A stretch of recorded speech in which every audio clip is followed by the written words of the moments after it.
Bountiful, which means you've never touched your octo, and then Wordsmith, which is you have 8 letters. So to get a Wordsmith Bountiful, you'd have to use octo from another generation 1 or from buying on the open market. So it's really it's quite complicated, and it takes time to get your head around all of it. But when you do, you see that it's fun. You see that it's interesting. It really, to me, feels like kind of the next generation of NFT token intersection in the algo space. So I that's why I really latched onto it. I'm not a developer. I haven't written code, and I wrote code to pay for college, so that's been 20 plus years for me. So I'm not a coder, I'm not a programmer, but I understand some of the basic principles, and I'm just really impressed by the developer. The developer has been a perfect blend of investors and parties that have put a lot of money into this, but then also, he makes balanced decisions to grow the project, but also share and split with the parties that have put their money in. And there's a good growing community. There's over 1,300 members in the Discord, which is where you go to sign up to get on a whitelist to get a Generation 2 right now. The Generation 2 will be 25 algo. It's much more affordable to play with. The moves are a fraction compared to what the moves are in Generation 1. There's almost 1,000 people on the whitelist, which means that the pre-sale will sell almost at least half of the released 2,000 Gen 2s that are coming out on the 28th. So it's a hot project. They've done almost 1 million in algo sales, which is just on fire for short of a period of time. So it's just fun. I enjoy it. And anyone that follows me on Twitter knows that I speak about it incessantly because I'm obsessed with it. But it's a great project. So I welcome anybody to read through it and try to find the infirmities and flaws, and they'll probably come up short. They'll be really interested. If you're interested in NFTs, if you're interested in the algo space, it's just a very fun, interesting project that has a lot of different ways that you can try to find ways to make money off of it, have some fun with it. If you're a nerd like me that plays Wordly, it's another way to play word games. There's even people have written scripts in Python on Reddit and on Discord that assist you in figuring out how to most quickly get words from your Generation 1. So it's an interesting community. It's an interesting game. It's an interesting economic play. So I just enjoy it. Yeah, thank you so much for explaining us the project. I still need to read about it. It sounds very interesting. Yeah, I'm happy to answer any questions. I'm not an expert. I got into this thing about 10 days ago and threw a lot of money at it. That's the extent of my involvement. So I didn't develop it. I've just become kind of really engaged with it, and I write for a living and speak for a living, so I'm able to communicate about it. But that's kind of where it stands. I did, with the assistance of somebody that I met in Discord, put together the Octorand bot on Twitter, which is extremely helpful to track pricing and know what's going on. I suggest if you follow Octorand, you should also follow the Octorand bot, because it tells you every half hour what the price of Octo is, and then it also tells you real time. Anytime there's a sale, it pushes out what the sale price is, how many Octo are in it, gives links to Algo Explorer, and then it also every half hour pushes out the floor price on those that are bountiful and those that have been pierced.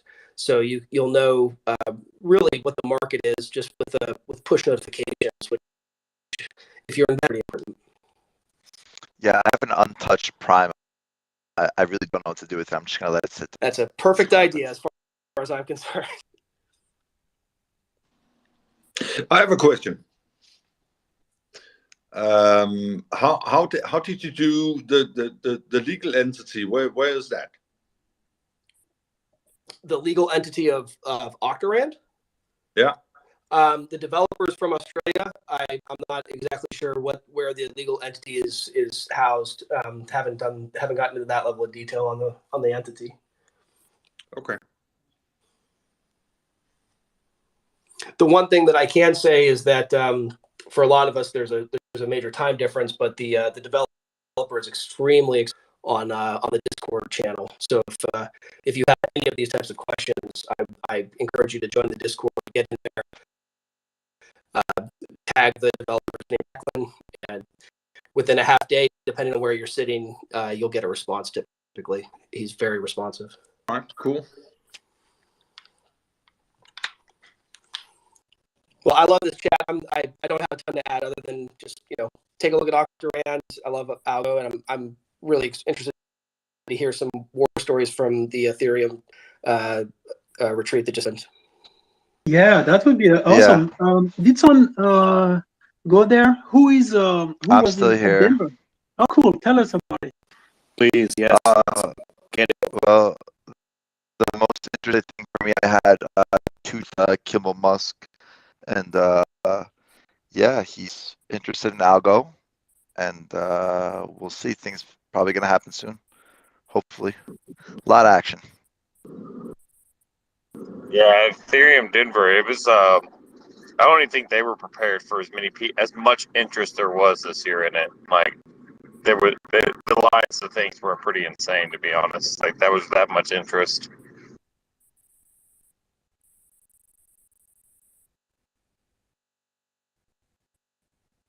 It was overwhelming. The castle was mad. The Algorand booth was good. We knew people were coming there to discuss Algorand, but the ranch was very nice, great environment. It was perfect, like a couple 100 feet from the main building of where everybody else was. We pointed out a lot of kids that were like in college that were asking about development and getting into outreach, and we were pointing to the ranch, and it was a very good arena. We definitely need more of those young folks to get into it and learn some of that reach language or anything that'll help build a. Yeah, I think it's very appealing to the new generation, the kids coming up and coding. It's a carbon neutral green blockchain. I think that's a very relevant angle, that particular demographic. So yeah, it was good vibes all around.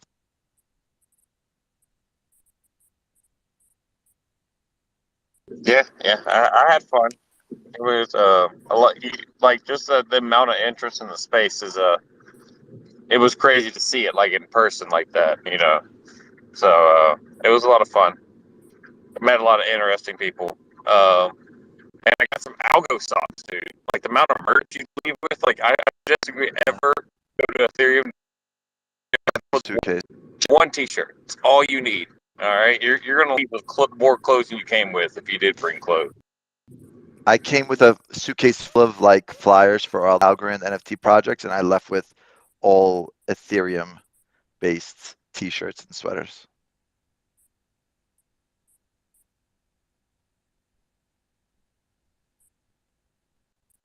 One thing we need to work on for Encrypted Foundation is really good merch. Just like it's a good investment. Really nice stuff, like quality. Makes sense.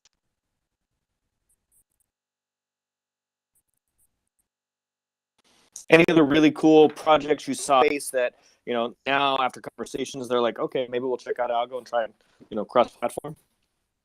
There's a lot of people that are doing like DeFi and they want to cross-chain, that's for sure. But one thing that was really interesting to me is that there's a lot of smaller artists that are doing maybe like music, NFTs, or spoken word. There's a lot of interesting like smaller artists asking about Algorand. They're asking about like basically like, look, I'm gonna mint on Ethereum, I'm gonna mint Polygon, I'm gonna mint on Solana. Like, can I get some incentive to mint on Algorand? And I feel like, I don't know, like there's a lot going on between Encrypted Foundation, but if there's some smaller grants, like even like 500 Algo or like 250 Algo or 1,000, I don't know what the number would be, but I feel like just to get interesting people that are, let's say, for example, I know one guy, he had like 3 million Instagram followers. He's like, yeah, I'm going to mint on ETH. I'm like, well, you could mint on. And he's like, well, XYZ, so we got a discussion. But it's like, I don't know how to approach those conversations. And yeah, that's some interesting stuff. A lot of that type of things were happening at ETH Denver. Well, that to me sounds like that's where like market dynamics come in, right? Like people are going to try a bunch of different ecosystems, and then whichever one rewards them the most, they're just going to gravitate towards. So it's like the foundation could probably provide grant money, but at the end of the day, it's got to be the the market demand that's paying those artists. Yeah. So. Well, look, they're gonna do a 10K mint at $70 on ETH 0.01 whatever, and they're like, yeah, we can come mint here, but whatever the math is, and that's $700,000. Like, first of all, does the market able to absorb that type of demand on algo? Not quite sure, but without the gas and the mint fees, it's more feasible in one hand. But yeah, I mean, it's like they're bringing. All right, let's say they have. There has to be criteria, basically. Look, if they have like 1 million followers on Twitter and 2 million on Instagram, and if they have some sort of whatever XYZ proof, I don't know. I feel like there should be, artist grants generally to incentivize people to come cross chain, because they're gonna, like, look, I've been dealing with Akita particularly. They bring people that are not algo people, non-crypto people into this sphere of algorithm. That's a very difficult task. Like, I don't think people comprehend. That's like a very tall glass of water to drink. So for this type of people, I'm looking at, this guy has 2-3 million followers on Instagram. They're all, the demographic we're looking for. Not like devs, but like, young people that they can amplify the word of algorithm. So yeah, I see positive potential there, but I just don't know what what the path is to get them, some sort of assistance. I think the bounty program was pretty good. I haven't looked at it in details recently, but I think that can be a good way, right? Does anyone check the bounty program more often than myself? I think one way that we've thought about it quite a lot is actually approaching it through artist commissions, because like Jeff said, there's so many artists out there that have pretty substantial followings already. And in some cases, they've already established a primary and secondary market on ETH. So looking at artists who have viable followings and viable kind of established markets, and essentially poaching them and offering them incentives to come over to Algorand and kind of help build out and in a way lead that first mover advantage, I think has a lot of viability and interest within the space. That's something that I talked to Sean Lee quite extensively last quarter, end of last year about, and I think Stacy is definitely open to that as well. So that's something that we've been kind of looking at in terms of ways to bring people on. One of the limitations, I think, is that we have kind of still pretty emerging secondary markets, and because so much of the kind of financial incentives of being an artist on ETH exists because of those secondary market incentives and the trading that goes on there. So it's about sort of building those out in parallel, possibly. It feels a little bit of a chicken and egg issue, doesn't it? Right. I mean, I can definitely see the advantage of, like, you got to give them enough of an incentive to try it out to begin with, but then there's like you need a grassroots base to have the demand, but you also have to get them to publicize their base. Right. There's pieces on the particularly myself, I see that path more so of first time crypto use an artist that hasn't minted elsewhere. Like, particularly this person I was talking to, like, they've never minted on OpenSea yet. So I'd rather, if they have a couple million followers, etc., like, I would rather not go after somebody who's already minted elsewhere. Like, somebody that's like new to the market but has a following. I think that's a good target for us. Mm-hmm. And I also spoke to some other people that are doing like Bonnaroo, not Coachella, and some other festivals. Like, I feel like that's also a good venue for us to get our word out to, a particular demo that we want to target, like music festivals, and partnering with them for ticketing and NFT drops, etc. Right, definitely. I think George Howard, who's one of the advisors on the foundation board and possibly the Inc. board, he's really integrated into the music industry, and he had ran a pretty established record label for quite a while. So he would be really well placed to sort of integrate and get Algorand placed in the right context within something like Coachella for sure. It's interesting that you think that sort of having people mint their Genesis collection would be more viable than having someone with an established market come on. Okay. Yeah, I think that there's less friction, because I've noticed, like, I talked to like Nest Graphics also. I don't know if you know him, but it's like he has entrenched interest already. Like, it's very hard for him to move his collectors off of ETH. So it's a harder sell in a way. But yeah, George Howard, is he helping with Dequidzy also? Yeah. And he's doing like Story, which is the song that owns itself. And I'm trying to think which other ones he's been working with. Yeah, I just invited him to join the conversation. Oh, okay, cool. Yeah, I didn't know if he's busy. I know that he was at ETH Denver with a bunch of the other guys, so I wasn't sure if he was around. But he definitely has a lot of good insights in the music industry and kind of looking at fractalization and royalties from the standpoint of both the record labels and the artists, which is quite an interesting position because most people are kind of one or the other. I know with advising Aros, we had a lot of situations where the artists that I approached from sort of my like parallel life as an artist were quite interested in kind of the interest and financial gains that were associated with NFTs, but they were less inclined because of the lack of a secondary market that I guess Eros recently released, but at the time they didn't have that. So it was sort of like, well, you know, I might sell it on the primary market for 500,000, but then I'm getting 2 million on the secondary market. So if we don't have a secondary market, I'm not interested in. So that was really kind of the kill switch, so to speak, for some of those artists, whether they had prior sales or not. Yeah, stuff like that makes me feel like targeting people with a crypto native following, like the people who are already trading. Yeah. Feels like a better market to target. But I definitely see Jeff's point. Yeah, likewise.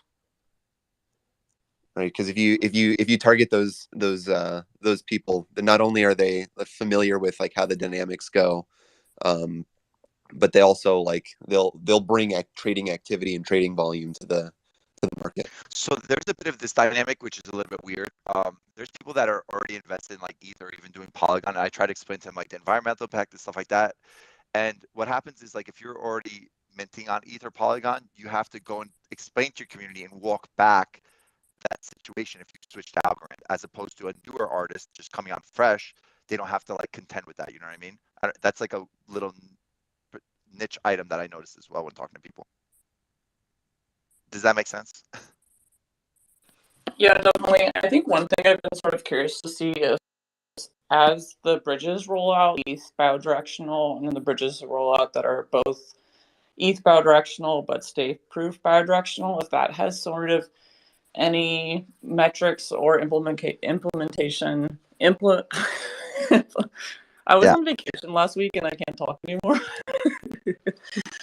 Implications on how or if there's robustness on the ETH market. I think one of the main kind of constraints for artists has been hesitation around minting costs, especially as files get over 50 megs. You're looking at $500 to $2,000 to mint an NFT, and if you're not Beeple, like that's a pretty big risk. So I can see that Algorand has the potential to have a major advantage in that space alone, just for the lack of sort of these high costs in minting.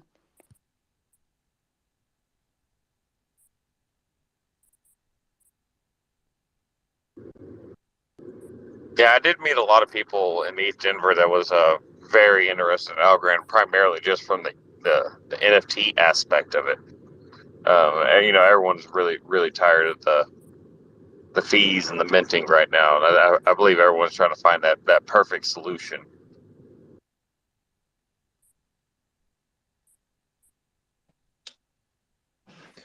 Yeah, I think that's a great angle to put it, like how easy and fast it is to mint on Algorand. And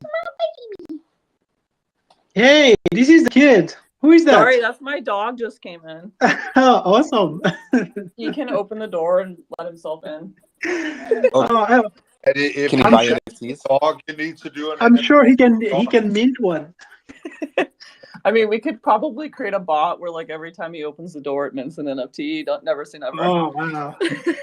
Oh, actually, it would be great to have like a video showing a kid minting an NFT in like 1 minute on Algorand. That would be a great ad.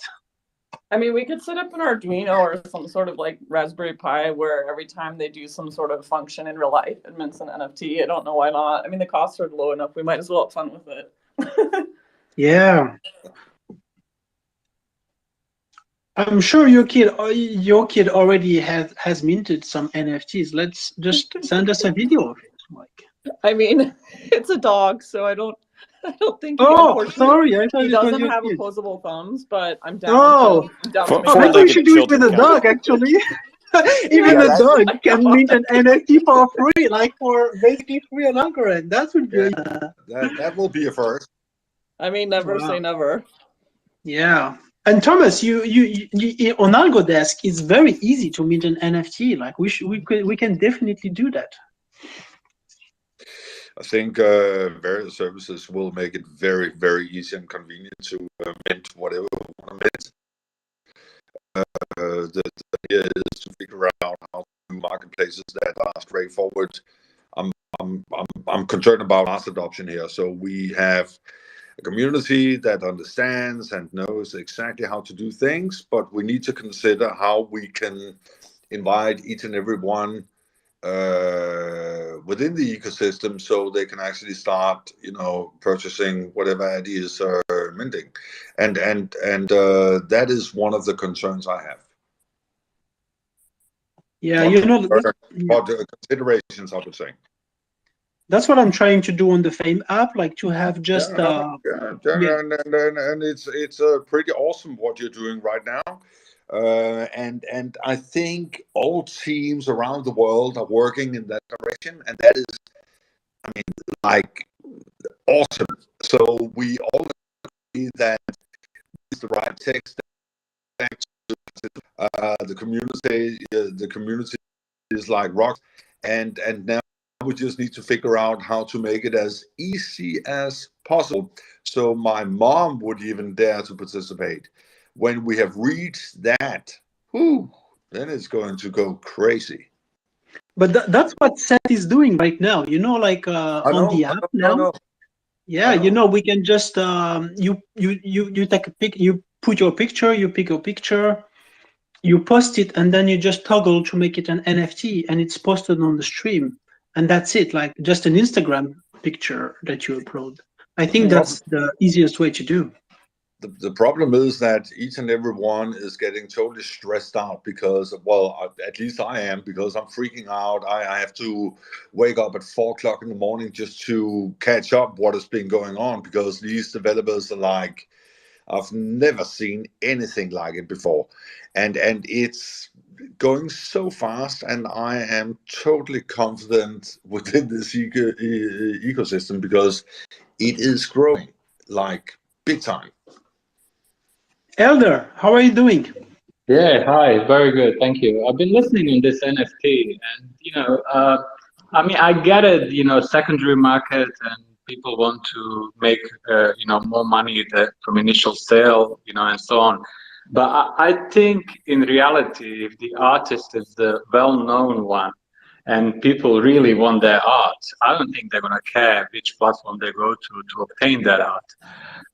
So for me, if anything, the Algorand Foundation should really be targeting well-known names and bring them, to Algorand to, incentivize them or whatever, and that in turn will effectively, bring more attention to Algorand overall ecosystem, and and Algorand as a blockchain to go to for various reasons. So I just kind of don't buy into the whole everyone is an artist, or suddenly everyone is issuing NFTs and trying desperately to find an angle to have a secondary market and so on. I mean, fair play, I get it, people want to make money and so on, but also I do question quite a lot of this NFT, especially on ETH, if they are really genuine sales or they are money washing exercise, from tax avoidance to effectively literally washing the money, and and so on. So I'm kind of bit cautious of it all when it comes to the so-called new composed artists that are appearing out there. Yeah, and to some extent, I totally agree with you. However, what I love about this space is that potential artist who nobody existed has an opportunity to browse their creative work in this space, and eventually, if it's cool, maybe dimes. And nothing wrong with that. But my point is that, if the artist that supposedly we are trying to target starts talking about the secondary market and how illiquid Algorand is, then to me that is a red flag immediately. All it basically shows that they are out there for money grab. True, and that is the problem we need to solve. Yeah. Algold Masks, how are you doing? Am I reading it right? Algold Mask. Yeah, you can jump in. No, he doesn't want to. Yeah, it's I totally agree with you, Eldar. I think NFTs can hide a lot of very dark activities in many ways, and the price can be manipulated so easily from the very beginning. I never really engaged myself big in NFTs, and I still have some doubts on so many price actions of some of them. But it's also very hard to even track what's going on and to regulate. I think it will be a very difficult area to have any kind of regulation. I just want to say two things real quick. This transition, the comment about the size of the market and if there's enough buyers and if a new artist comes in, if they're going to bring their audience with them as opposed to having buyers from the Algorand existing collector base.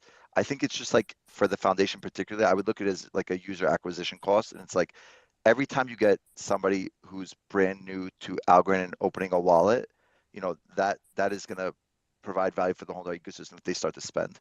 So that particularly. Also, I want to say that I noticed from Decipher to now in East Denver, I noticed a lot of the same people, but a multitudes of new people come into Algorand ecosystem as well. So I definitely see a exponential growth. Yeah, no, to comment on that, it is truly exponential. I've been looking at my indexer and doing some modeling on the number of minters and stuff. The ecosystem is doubling right now every 66 days, completely doubling. So it's growing very fast, and not just at the current rates. If it continues to accelerate at this rate, it'll be it's an exponential curve. It's like a rocket ship taking off. It's ridiculous. Wow. Oh, do you have some numbers in mind, Evan? Do you have some numbers in mind about the growth? The most important number for me is that doubling time, which is right now at 66 days. Wow. But if you look back a month or two ago, that doubling time was on the order of hundreds of days. So the doubling time keeps shrinking, which is exactly what you'd expect from exponential growth. So That's amazing.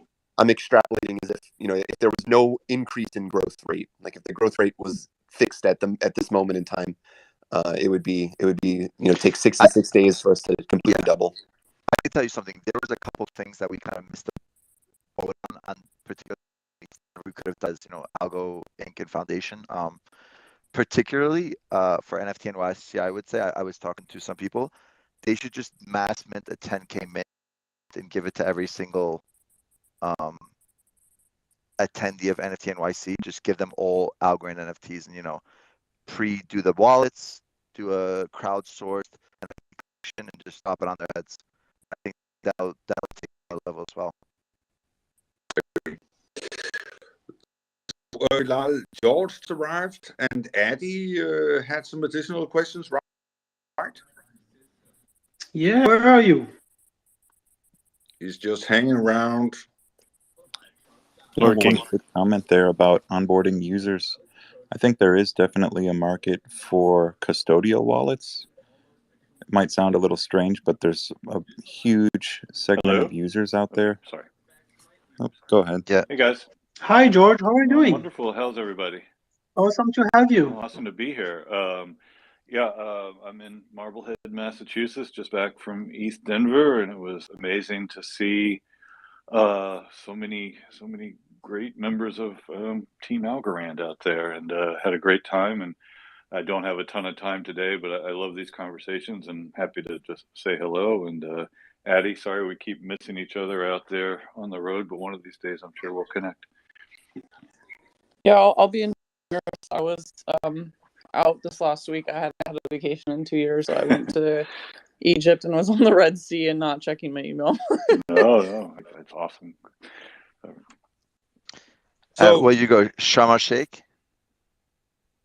Yeah, exactly. We were scuba diving there. Nice. George, can you tell us a little bit about your Music Sync project?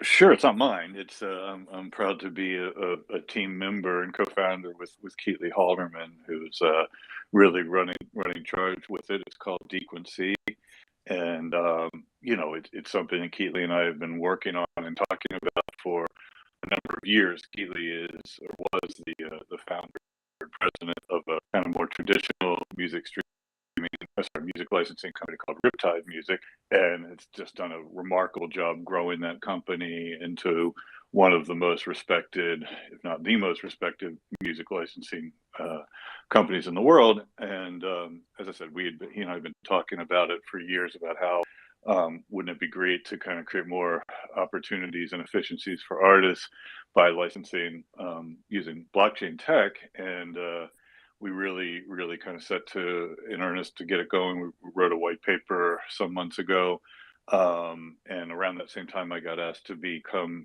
the arts advisor to Algorand.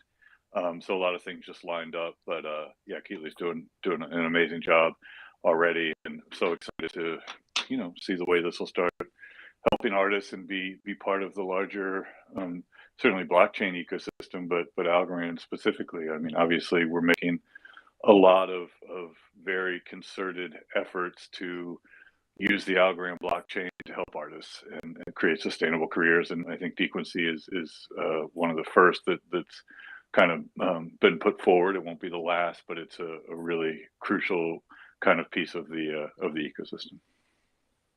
Yeah, but George, you are actually allowed on a Sunday to brag a little bit because you guys actually raised $4.5 million in funding last week. Yes, we did, and I'm proud of it. I'm proud not so much of the raise itself, but the people who are on the cap table. They're all wonderful investors. Borderless Capital led the round, but there's a whole group of people that we feel are hugely strategic.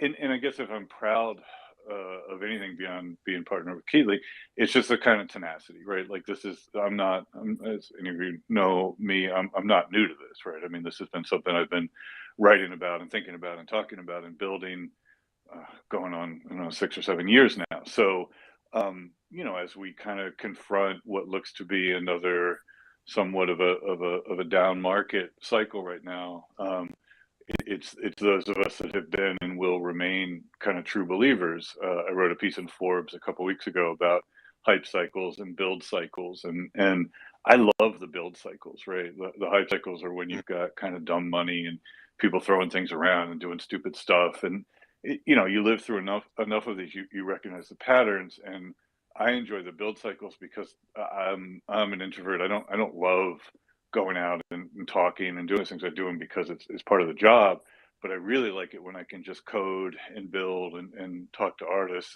and do it in relative kind of quiet, I guess, and not as distracted. So I hope nobody is overly concerned about the kind of market at this point. Like the true believers, this is a wonderful time to build and stay focused. And so yeah, if I'm proud of anything aside from the company that I keep with Keatley and others, it's just the kind of tenacity, and I'm not even proud of that. It's like, what else am I going to do?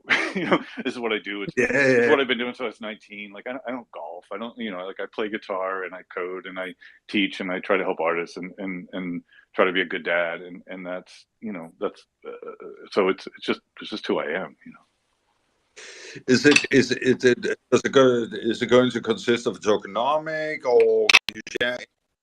Sure. There'll be involved, and we'll utilize all the tools at our disposal to kind of coordinate and create incentives, and most importantly, kind of transparency and filter as much back directly to the artist as possible. My analogy overused at this point is that music license in 2022 is sort of akin to 25. It's just unstructured, opaque, full of unnecessary rent seekers and intermediaries. And Keely, in my vision, is like, well, that's just ridiculous, and it's a very positive something. Like we're not in any way thinking like, oh, we have to burn down everything. We just provide optionality. But right now you're only focusing Keely's on sync. Keely, I just noticed that Keely's eating time. Oh, sorry, Keely. Oh, I think he just popped in, huh? I'm so sorry, Keely. I didn't see you there, or else I would have been like, just ask Keely. You know, so no, you can take no, what's going on? I jumped on and it took me a second to get back on. Well, so my question, Keely, and welcome, is I'm like I'm waiting for an Uber, by the way, trying to get to Boulder. So if I shuffle in and out, please forgive me. My question is, so if you are working with Sync right now, tech stack is there, $4.5 million in funding, early stage. What is the goal 2 years from now? For me, is that what you're saying? Oh, Eddie, your dog is opening the doors again. Hello? Sorry. No, I was on mute. Okay. Stop accusing people, Thomas. Yeah, I'm sorry. And dogs. I think I heard what's the goal now. I'm going to assume that means, what are we spending the money on? Why do we raise money? No. Sorry.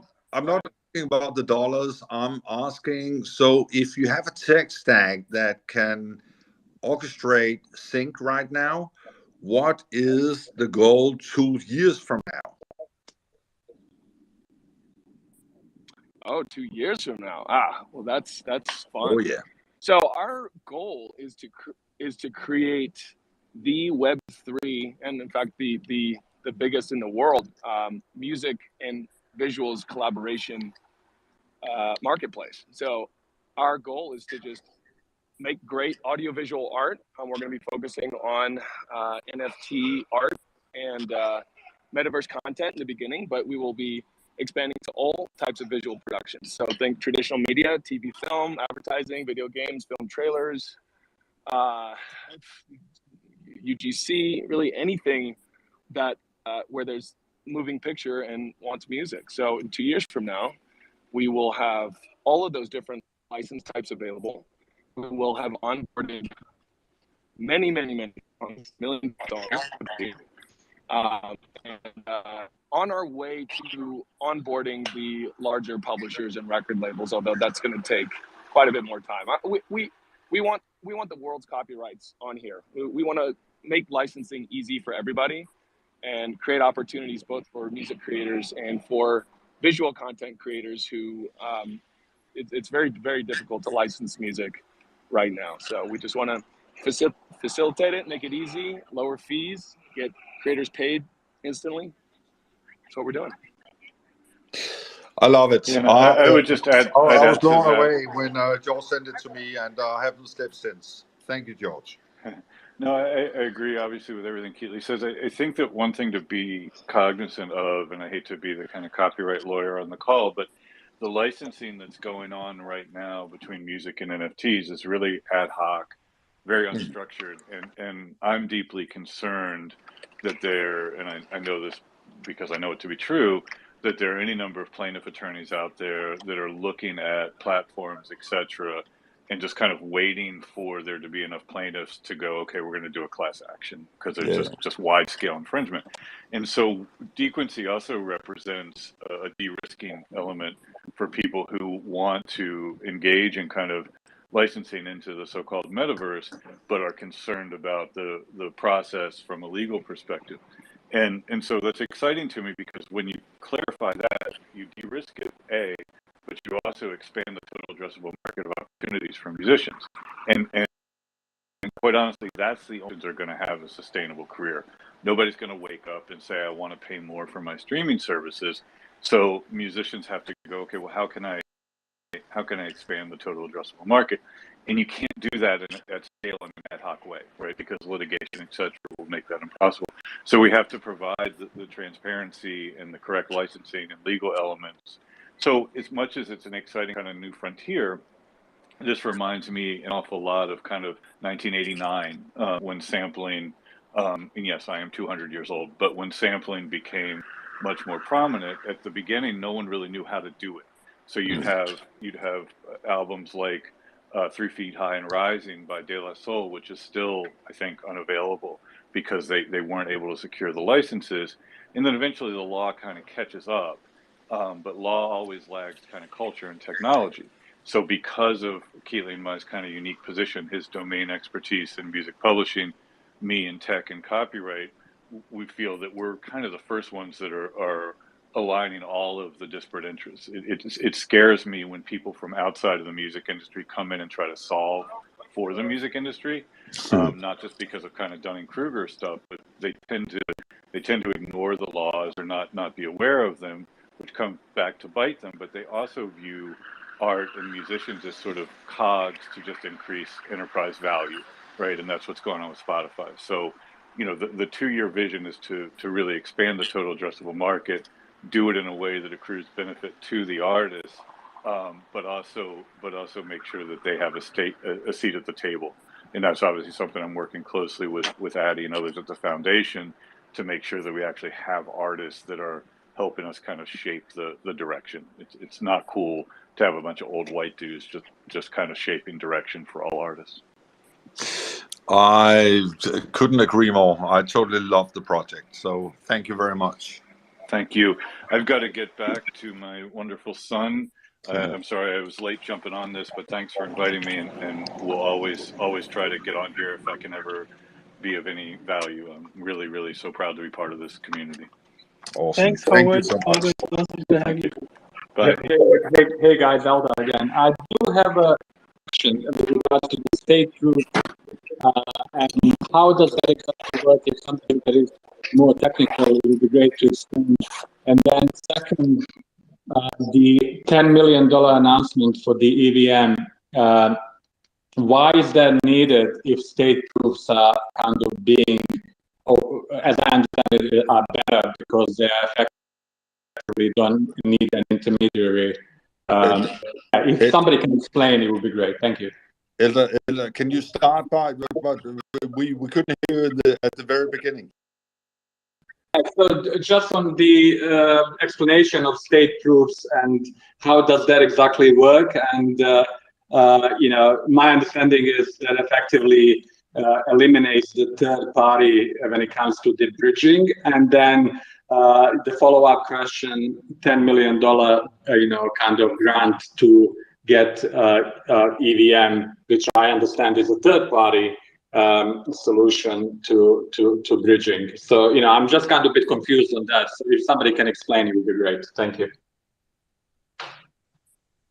So at least as far as state proofs go, they're small, non-interactive proofs of state on the blockchain. So it lets you, like the problem it's trying to solve is if you wanted to prove that a transaction occurred on chain A, rather than having to provide every transaction on chain A, the entire state of the chain can be communicated to chain B using what's effectively pretty similar technology to the like rollups, like ZK rollups on ETH.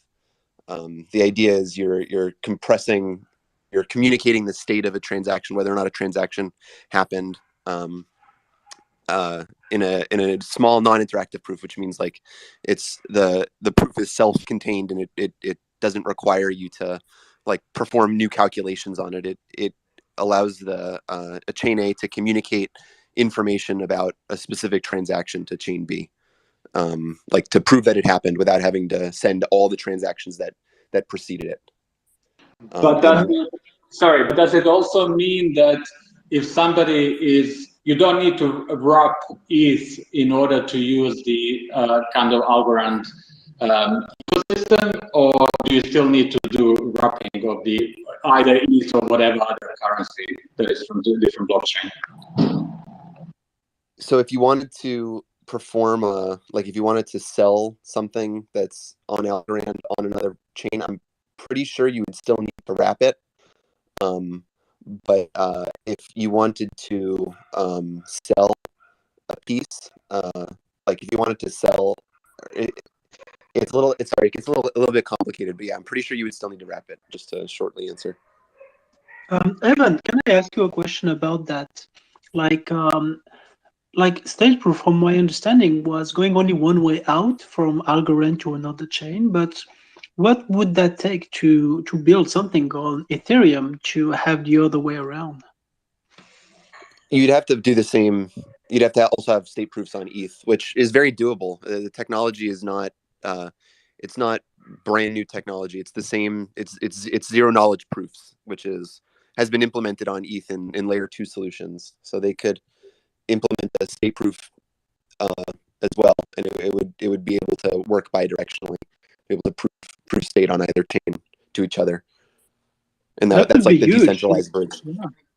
Yeah, like we just need basically to send an EVM team there and to do the work from Ethereum, and boom, we have it, right? Yeah, they basically need to create, I mean, basically a state proof is just a building block to create trustless bridges between Algorand and, say, Ethereum in the situation that we're talking about. So you can basically use the state proof to attest the state of, say, Algorand on a smart contract of another chain like Ethereum, like as a light client. Yeah. But the smart contract then on Ethereum can use those to mint the assets. So if you create that within the smart contract on Ethereum, they can then mint those assets.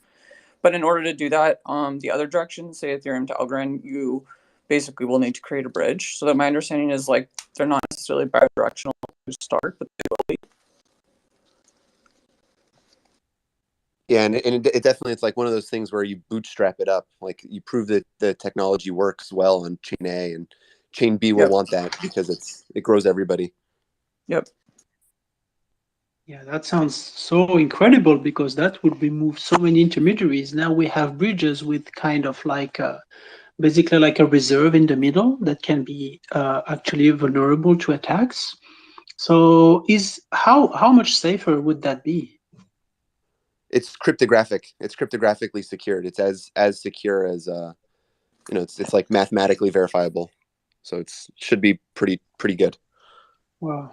Yeah, it's supposed to be post-quantum. So what they're doing is essentially implementing something called Falcon signature keys, which are post-quantum proof in the sense that they will not technically be exploitable by post-quantum computation or like exploits.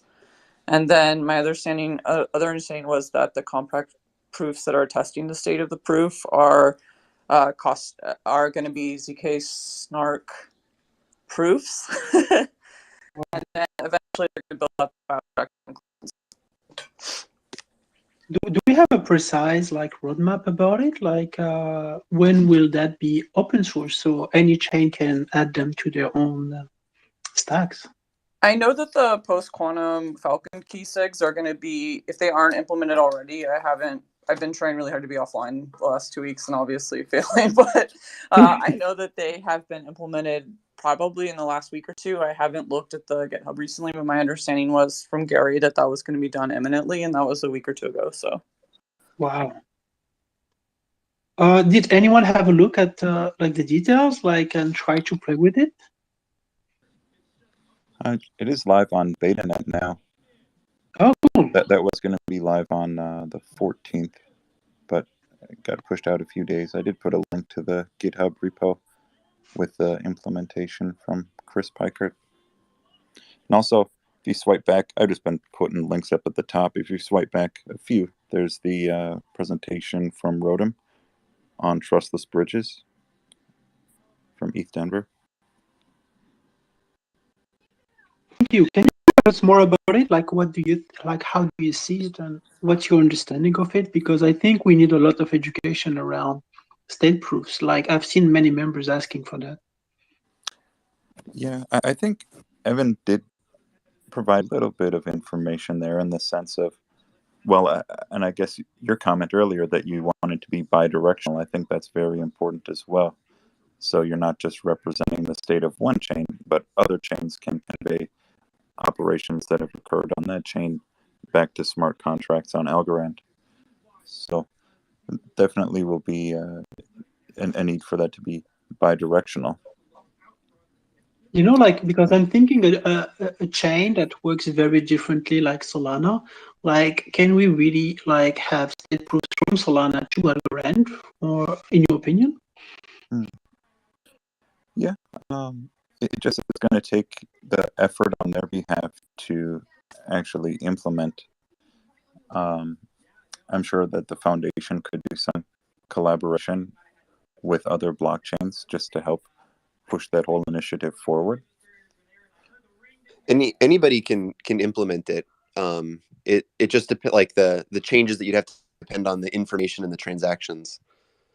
I feel like a useful analogy here is like if you have a deck and you want to prove to somebody like the suit of the card or the color of the card without actually showing them the card.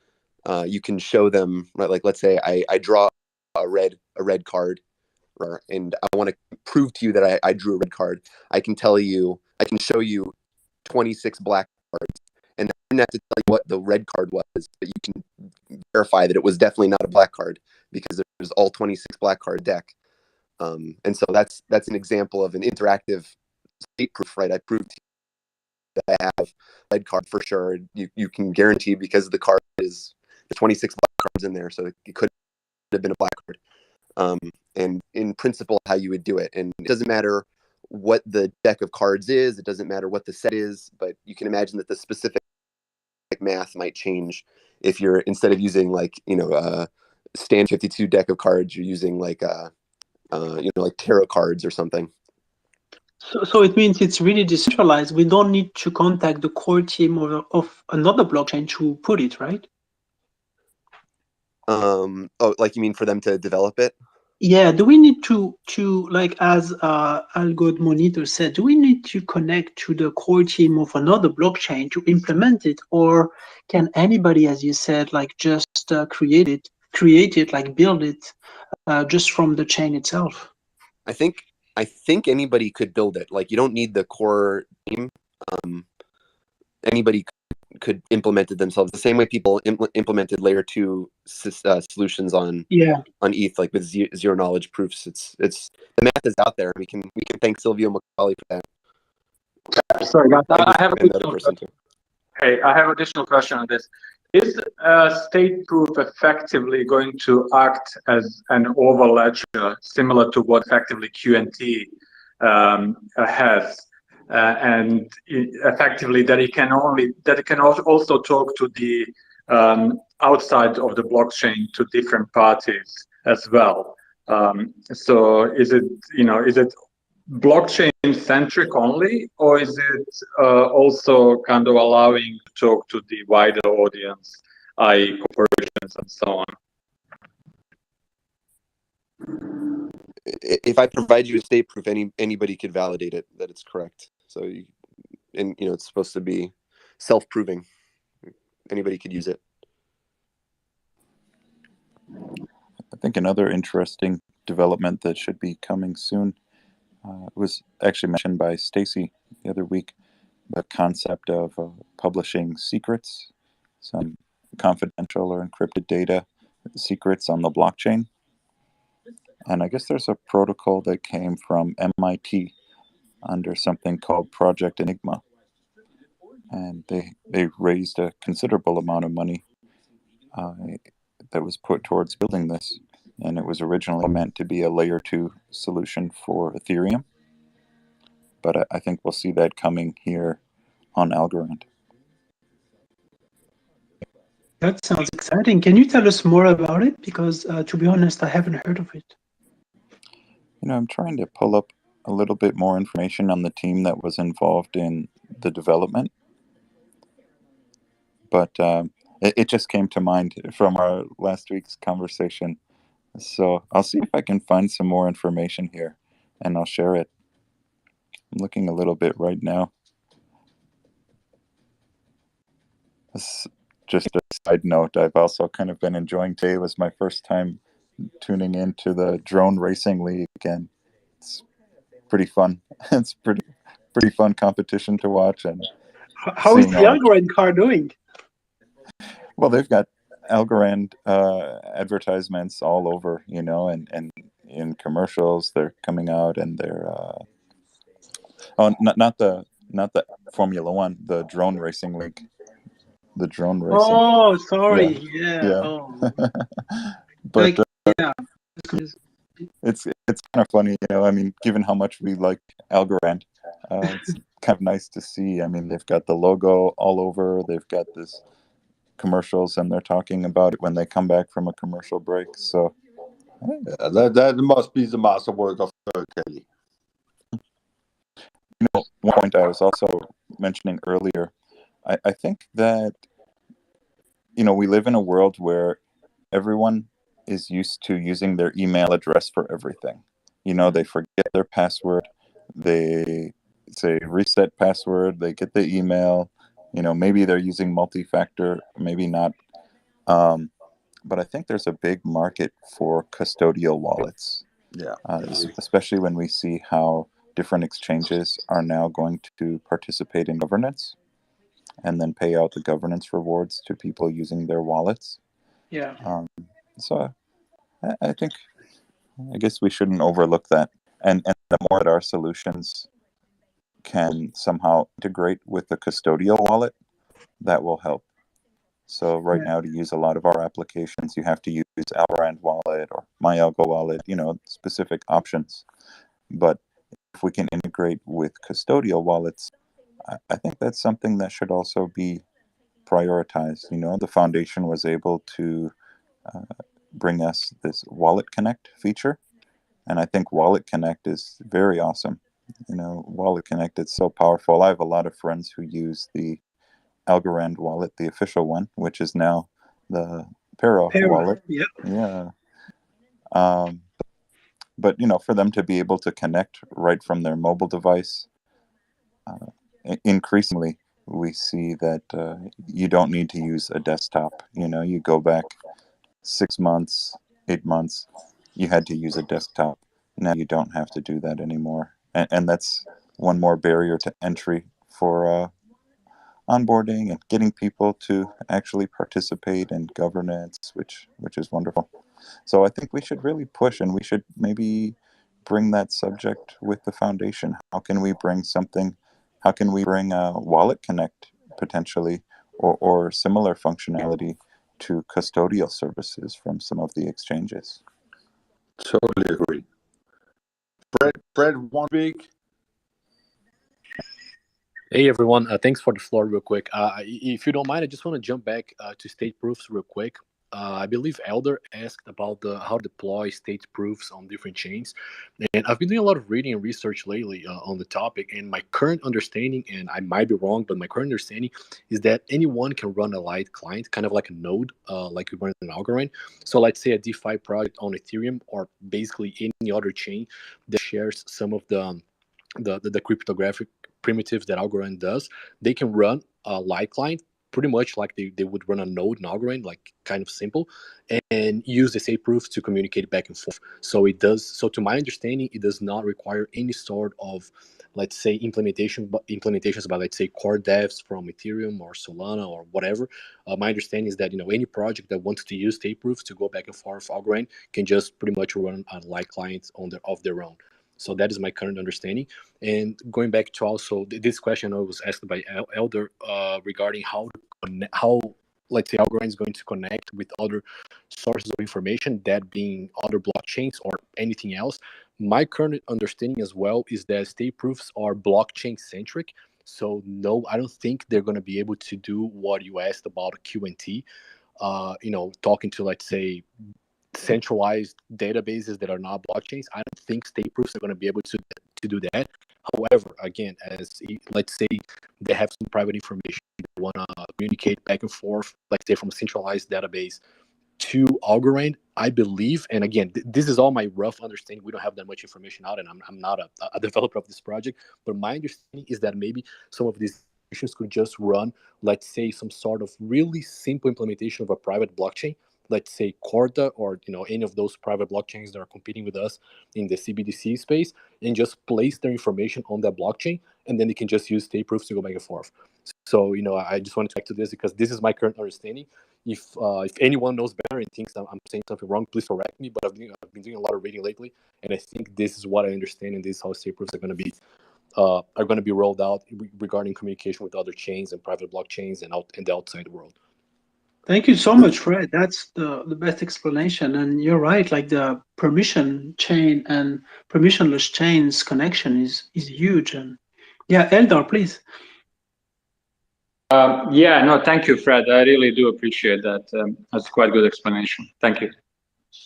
My pleasure. And I mean, this subject is enticing to everybody, so I'm continuing to do reading. And as soon as I find more information, I'll let you know. If I'm wrong, I'll definitely let you know. But this is exciting. This is going to be huge for us. I'm looking forward to it. It's huge because Algorand, like with state proof from both direction, can be a kind of chain of chains. And I've heard that wording from other chains trying to be the ultimate bridge between chains to connect back and forth easily and at the right cost, etc.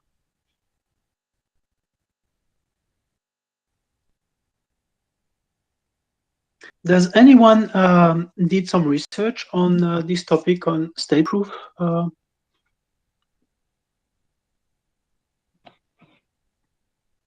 I have.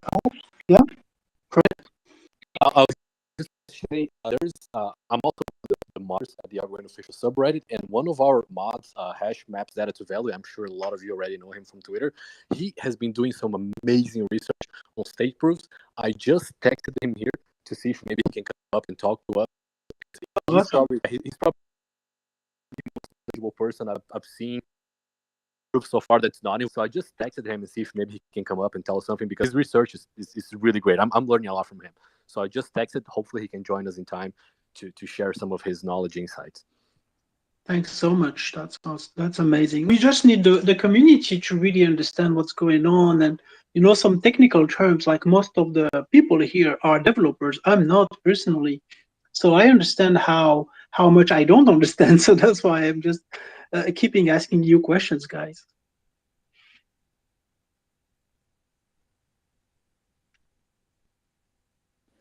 We had a question from the community about the Algorand tokenomics, I think, again, below the post. Does someone want to add, like to share more about it? I can pitch in. So I think that there is quite a lot of misunderstanding when it comes to the tokenomics. Yes, we have had probably around 30% inflation rate over 2 years. That's each year. However, as the accelerated vesting ended in November last year, we effectively are entering now a phase where we will have, on average, just below 4% inflation rate per year until 2030, when the last algo will be minted. I think I tweeted about this, and I did a math on effectively, as we see an increase on of the TPS to 10K, and my understanding was from the AMA that we had with the Algorand team at the beginning of January, that those are going to be truly needed 10K rather than just putting 10K for the sake of it out there. That effectively means if we see the uptick of the count of the transactions daily, that we will need around 300 million algos per year just to basically cover the fees for that kind of transactions. So with that, we will automatically effectively enter into deflationary scenario when it comes to the tokenomics. So I think people obviously have to do their own research on this and figure it out. But the kind of short of it is that worst case scenario, we are in a 4% of average 4% of inflation rate until 2030, and from then on, effectively no more algo, and we are in continuous deflationary state. Or we go very quickly into deflationary state as we see ecosystem growing and more transactions being executed. At the moment, we are having around 2 million transactions per day.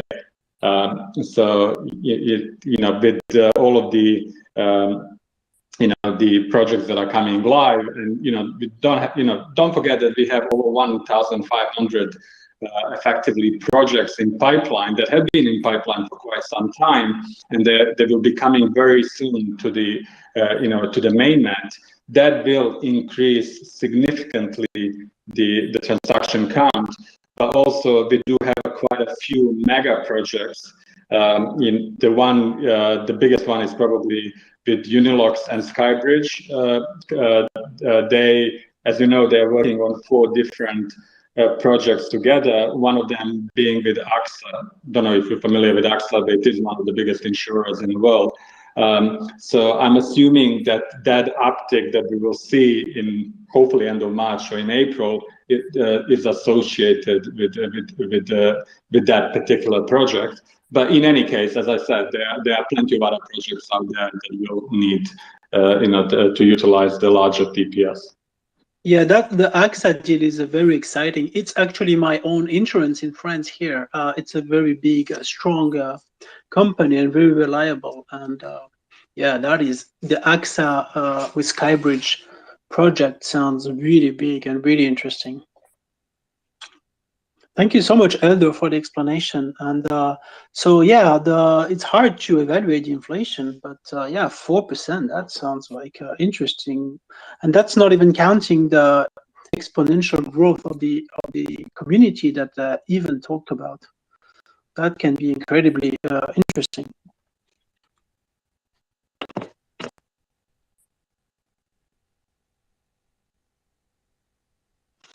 Maybe just to add, I did say 4% average until 2030. That is probably going to be more like 7 to 8% in next 2 years, and then it will decrease in the following years. So it is really a blended average. So if anyone is starting to do a maths properly, but in any case, I think we should start concentrating on the projects that are going live and start thinking about how much of the TPS that will need. Yeah, because right now we're at like 25 TPS, right? Like just from like the demand, at least like what's actual usage. You have to go up like 40 times for us to even hit the 1K TPS threshold. And I completely agree. I think, Fred, you had, I forgot their names, the guys from Latam, and they said that, their $5 million that they built this year, they are not associated with this need of 10K TPS. So that only leads me to conclusion that, it must be the Skybridge and Unilox the projects that are coming out soon. Those are the ones that are really needing that kind of volume or capacity, I should say. Eldar, one I'm thinking about is like that's not like real inflation, right? Like because real like in terms of like what's actually, that depends on like like velocity of money and stuff like that, right? Like that depends on how much transactions, like the actual real inflation relative to like I guess I'm just a little bit confused about what you mean in terms, like you're talking about inflation of the circulating supply, just as yeah. I see where you're coming from. So yeah, the inflation is really from this. We know that we have 10 billion tokens. We know that the last token will be effectively distributed in June 2030. We know that 6.3 billion or so is in circulation, meaning that you have an average inflation rate just below 4%. So effectively, that is the simple maths. Now we also know that for next few years we will have a probably bigger distribution of tokens, and then we will have a descending distribution as we go towards 2030, meaning that effectively in last few years you will probably have 1 to 1.5% of inflation rate. So it's got nothing to do really with when it comes to the TPS. My point on TPS was really that as we see the uptick of usage of the algorithm, you will have need to spend algorithm as a gas fee, which in turn will effectively decrease your inflation and probably will become deflationary because of the effectively algorithm being used to pay for fees. Now I know that there's still some confusion with regards to algos that are used for fees. What is that? What is going to happen with them? Will they be redistributed into governance, or will they be burned? I have no idea, but it's clearly something that needs to be discussed and probably should be voted on when it comes to the at some point on a governance voting grounds. That would be really cool if we could vote on where the fees go in governance. Like maybe that's something we'll get when there's a decentralized proposal generation. Yeah, on that subject, option A for the expert governor program that has more than 50% of the votes is going to happen. It's so cool. It's so exciting to see that transition happen. I think it's going to be a really interesting and powerful demonstration of, like a more, like that statement back all the way back into Cypher of like how Algorand is like the biggest DAO. Really constantly comes into mind, and then everybody else kind of follows suit and follows based on that vision. I feel like Algorand is kind of innovating in the decentralized decision making space, and then when people see a valid workflow, how that actually happens, more people will follow suit. Yeah, it's true. Our first governance was the largest on-chain vote in history, so that's pretty incredible. And like you say, we're moving towards being the largest DAO in history. So I can definitely, I think everyone, I mean, you heard from Kimball on stage at ETH Denver. He says, we really invest in Ethereum fully because of the environmental impact. He says we went into Bitcoin early. We didn't really understand the environmental impact there. And then he mentions Algorand right after that. So he says, but that is coming, right? The sharding and ETH2 proof of stake, it is coming, right? And the moderator reassured him, yes. And I guess the other interesting point is they mentioned that the merge for proof of stake on Ethereum, it's either going to happen in June or in 2025. So that was interesting. They said either June of 2022 or in 2025. That was their error bars. That over was, under. Yeah. Over. That's a pretty big window. If I recall, I'm trying to remember if that was from Vitaly. Is there somewhere I can bet on this? Is there like a betting site like I could do like plus 2.5 somehow? Anybody DM me later, thanks. I think if you want to bet on it, you just need to create a few pools on Tinyman, and you can create a market about option A or B. That's the first good idea I've heard today. I'm gonna write that down. Yeah, it's easy to create a betting with a few liquidity pools. Actually, we can mint a couple ASAs. Exactly. Yeah. And I have a question, Evan and Algo Monitor, about what you call a DAO, because I would think like Bitcoin was the first DAO, like the biggest, or also like would you like what do you mean by Algorand being the biggest DAO? Well, I guess in the truest sense, it really comes down to being managed by smart contracts. I think right now that term gets thrown around. It gets kind of applied to everything. But in the truest sense of a decentralized, autonomous organization, the distribution of funds needs to be managed through the smart contracts, and effectively every decision would be a vote. So when one person wins a proposal for a grant, for example, there's not a person who's manually sending the funds to the grant recipients. There would need to be a complete infrastructure for managing it on chain without any centralized third party. So definitely Yeah, a lot of go it's ahead. like all a sliding scale too, right? Like from between full DAO and I don't know. I guess what would you call centralized? A cow. Well, and I guess it's really affecting that autonomous aspect too, because if you can make a proposition including metadata in the transaction, such as what you're going to be deciding upon, what the options are, a wallet address where funds would be sent to, and then everyone would vote on that decision, and the smart contract would execute the logic. Then you would have that activity occurring on chain rather than being managed by people.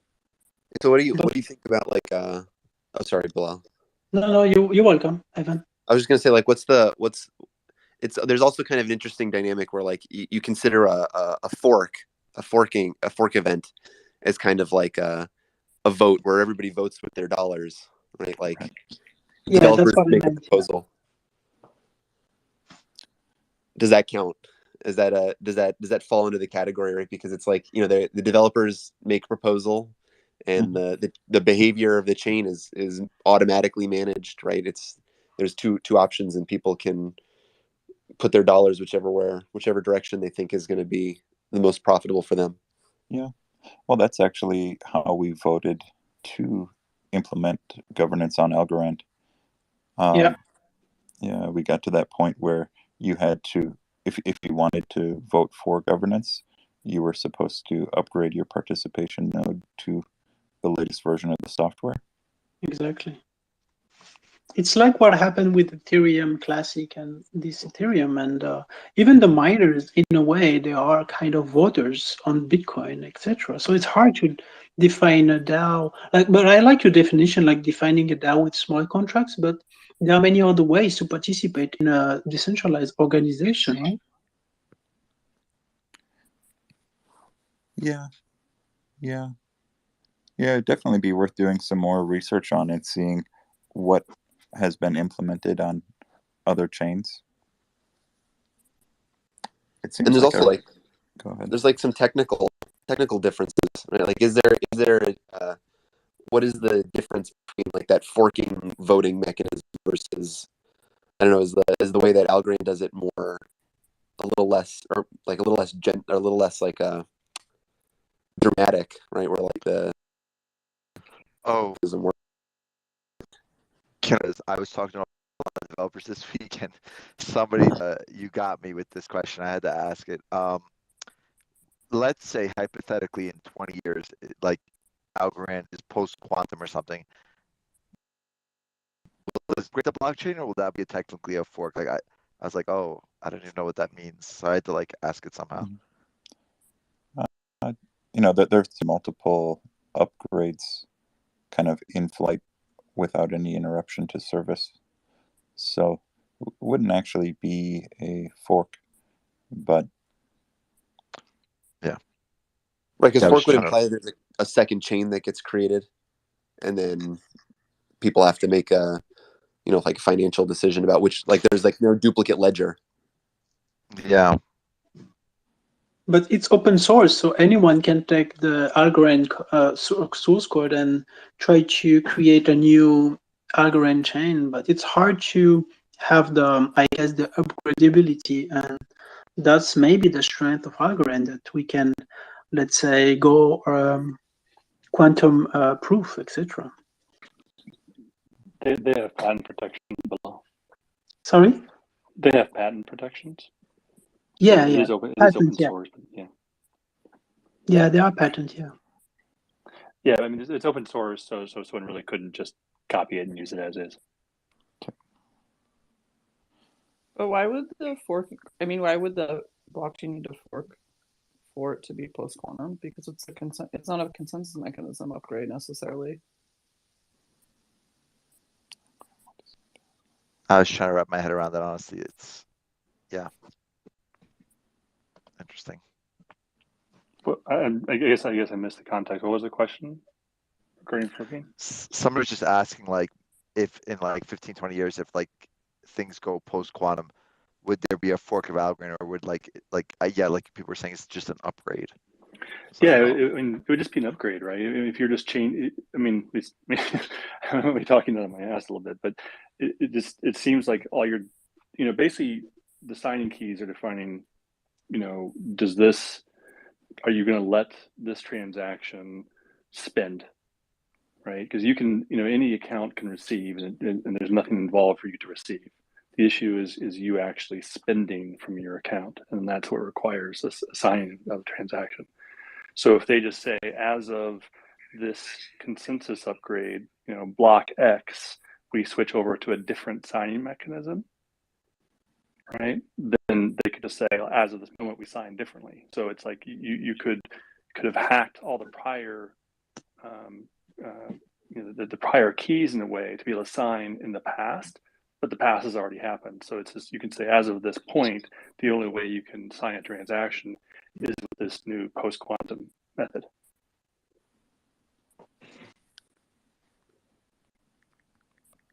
At least that's how I think it works. Got it. But then, like, what if people disagreed? Like, what if people thought that there was some significant disadvantage? That's defined by the voting of the nodes themselves. So when there's a new version of the code, then the specification is part of every block proposal. So every time you have a node that wins the VRF lottery and you propose a block, then in the proposed block is the specification that you adhere to. So basically the version you support. So when there's a new version out, once nodes upgrade to that and start putting on the chain that they support that new version, then basically like the tally starts. And there has to be, I think it's like 10,000 blocks, 90% of all proposed blocks have to use that new version. And then it starts another countdown of when it switches. So basically, if people didn't agree, then the node runners just wouldn't upgrade to that new version and have that change. But it still then comes down to the stake. So it has to be 90% of the online stake, in a sense, which is, obviously a very high ratio. But, between the foundation and ink, they'll carry a lot of that, but obviously not all of it. So node runners could just not upgrade, and then it wouldn't pass.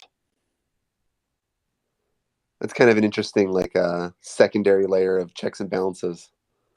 Yeah, I mean, it's awesome. So, I mean, that's the thing, is that you can't fork, both in terms of the literal proposed block, but also in terms of like the chain itself, in terms of upgrades, because there's always that constant heartbeat, and either everyone agrees and it continues, or it halts, in a sense.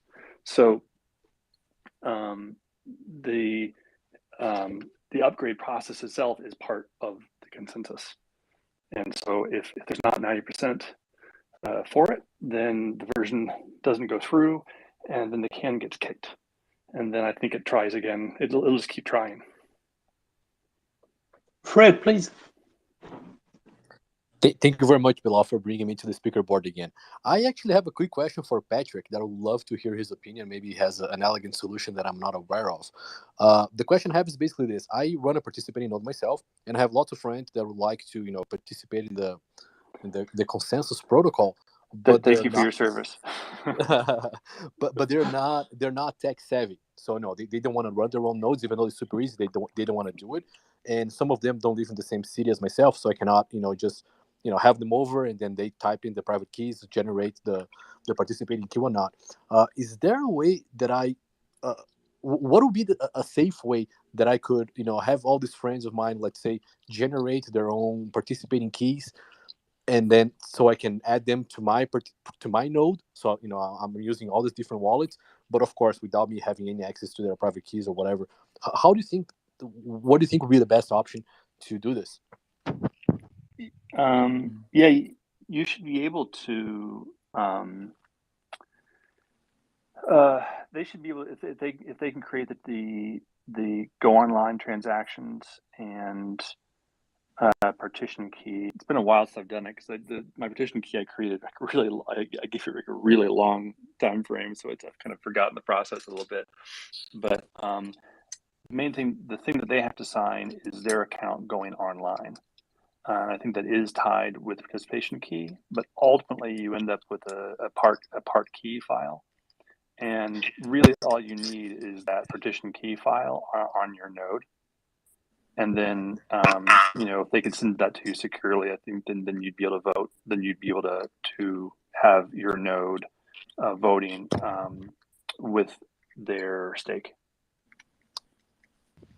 These folks, like, they're not tech savvy, so they're not gonna be able to use the command line and generate the part key. So I was just thinking maybe if there's a way that we can do this online, maybe some tools or something maybe I'm not aware of, that they will be able to do kind of like signing a transaction on any transaction, any Oh application yeah, online. there's no But question. that I would mean, generate the actual like go online is literally just like any other transaction. So someone could definitely wrap that. I would like to see more. I think partly is it's kind of resistant a little bit because there still needs to be some things in node to if you've really got lots of people running nodes, there needs to be some stuff in there to like automatically kick out nodes that aren't online.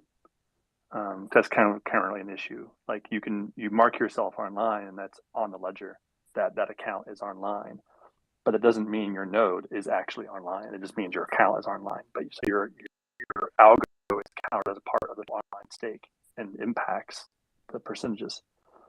But if your node isn't, let's say you had a massive amount of stake, you had like 5% of the algo, and your node wasn't actually online, like you should be expected to approximately have votes and proposals like 5% of the time in a sense. But if you're not online, then you're basically kind of breaking consensus. You're not, in the sense that you're a bad actor at that point. Other nodes should arguably vote and see that, hey, this person should have voted and they haven't, so let's all vote together to remove them from being quote online. And so there should be a way to evict online accounts. And I think once there's an on-chain mechanism to evict, then there'd probably be maybe more of a push to like, hey, everyone should run a node.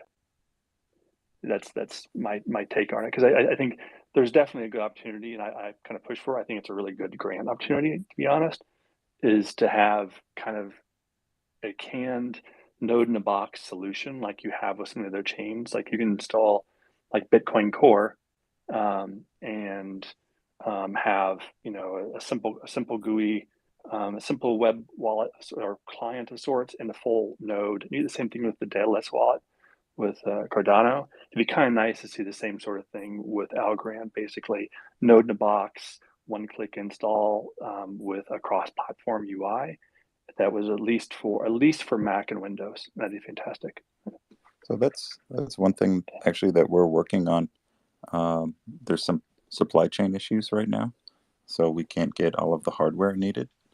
But both of those, number one, just having a turnkey node that you can purchase and be ready to go, and then in tandem with that, launching a participation key portal. So we would need to use Wallet Connect in order to sign that online transaction. Fred definitely would be glad to collaborate with you. But to your point, but you were wanting to offer that as a service, though, as opposed to just, because it really wants something that people install on their own machines, ideally. But yeah, you can certainly install it on your own machine. But kind of the appeal there is that you have an ARM device, very low power, of course. Mm-hmm. And yeah, like right now, a non-archival participation node, which is really all you need. You only need about a 2-core. Like I run my participating node online node for like $20 a month. It's a 2-core 4 gig box. You only need about 8 or 9 gigs of disk, but need to be SSD. But yeah, so people could easily run, if they've got the right, fast enough SSD attached to it, could run like a Raspberry Pi or something at home, and have a full node. I do get a little worried. If we have, it's like it's like you want it and don't want it at the same time. If there's central providers that everyone is delegating their stake in a sense to those nodes, then you're kind of right back in the whole concerns of centralized delegated authorities. Right now, 40% plus of our network is run in public cloud providers. So, although we could focus on delivering a portal where anyone could spin up a participation node in a cloud provider, personally, just not really interested in that. I think what we should do is try to move away from public cloud providers and into community-owned infrastructure as much as possible. Yeah, I agree. I think certainly for larger scale. The clouds, the large cloud providers aren't going away.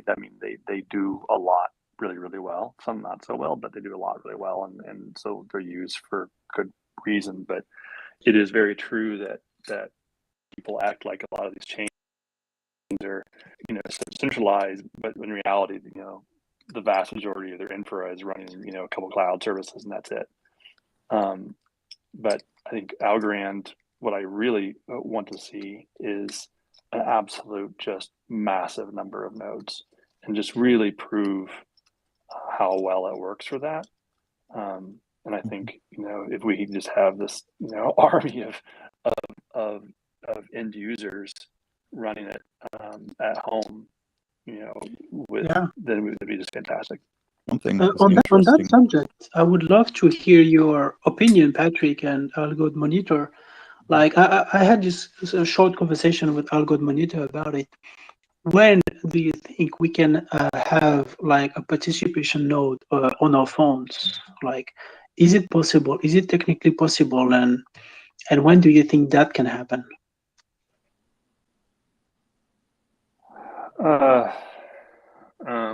Well, I don't think we probably want that. It's like there's things you could do, I think, with state proofs as far as being like current with a chain quickly using state proofs. But having your phone be like an active background node would be really bad for your phone. It would be a real battery drainer to have that as a background task, just grinding thousands and thousands of transactions. If we're at 1,000 transactions a second now, or 1,100 or so at capacity right now, I don't know, it's like 40 or 50 on average now. That's still a fair bit of I/O and compute. Like, you really wouldn't want your phone just doing that all the time. Look at how fast your battery drains, just like doing Twitter Spaces, right? And now you want to run a full node, a full blockchain node on your phone background. I don't think that's really. Yeah, my phone, it sounds cool, but I don't think it's a good idea. My phone today sucks, but let's say in 2 years, 3 years. I think the other point, I kind of was pretty much against it. Me and Bilal, we talked. I know. And some of the points that I enumerated, were number one, related to the latency. You have votes broadcast and votes accepted. and the block time of 4.5 seconds. Evan mentioned there earlier that we're sitting somewhere around 30 or 50 TPS right now on average. The transactions, as we go up to 46,000 TPS, the block finalization time is going to shrink from 4.5 seconds to 2.5. And then that other point that Patrick mentioned there was, right now when you mark a wallet as participating, you send this online transaction. I put a link up at the top there related to generating participation keys and signing that transaction as well. But once you've marked an account as online, then if it were to go offline, it's still within that pool of tokens that's being selected for consensus. So if your battery goes dead on your phone, now your account is still marked as participating, but it's not. So that definitely affects the participation. Now you're getting a lot of votes that are going out, and you're not receiving a response, and it should be within that 2.5 second in the future, forward-looking statement, that 2.5 second block finality. It's going to happen much more quickly. So, it's an interesting concept. I don't think it's ideal, but I think kind of the mission that I can support and get behind is increasing the online stake of the network. Yeah. And for example, right now we have 3 billion algos in governance, and the online stake is only 2 billion. So, there's a lot of big holders that are still not online, but there's also a lot of small holders that aren't online. And collectively, if we have community-owned nodes and we have this portal where you can go to and generate a participation key and then use Wallet Connect and then sign the online transaction to mark that wallet as online, then we can increase that online stake.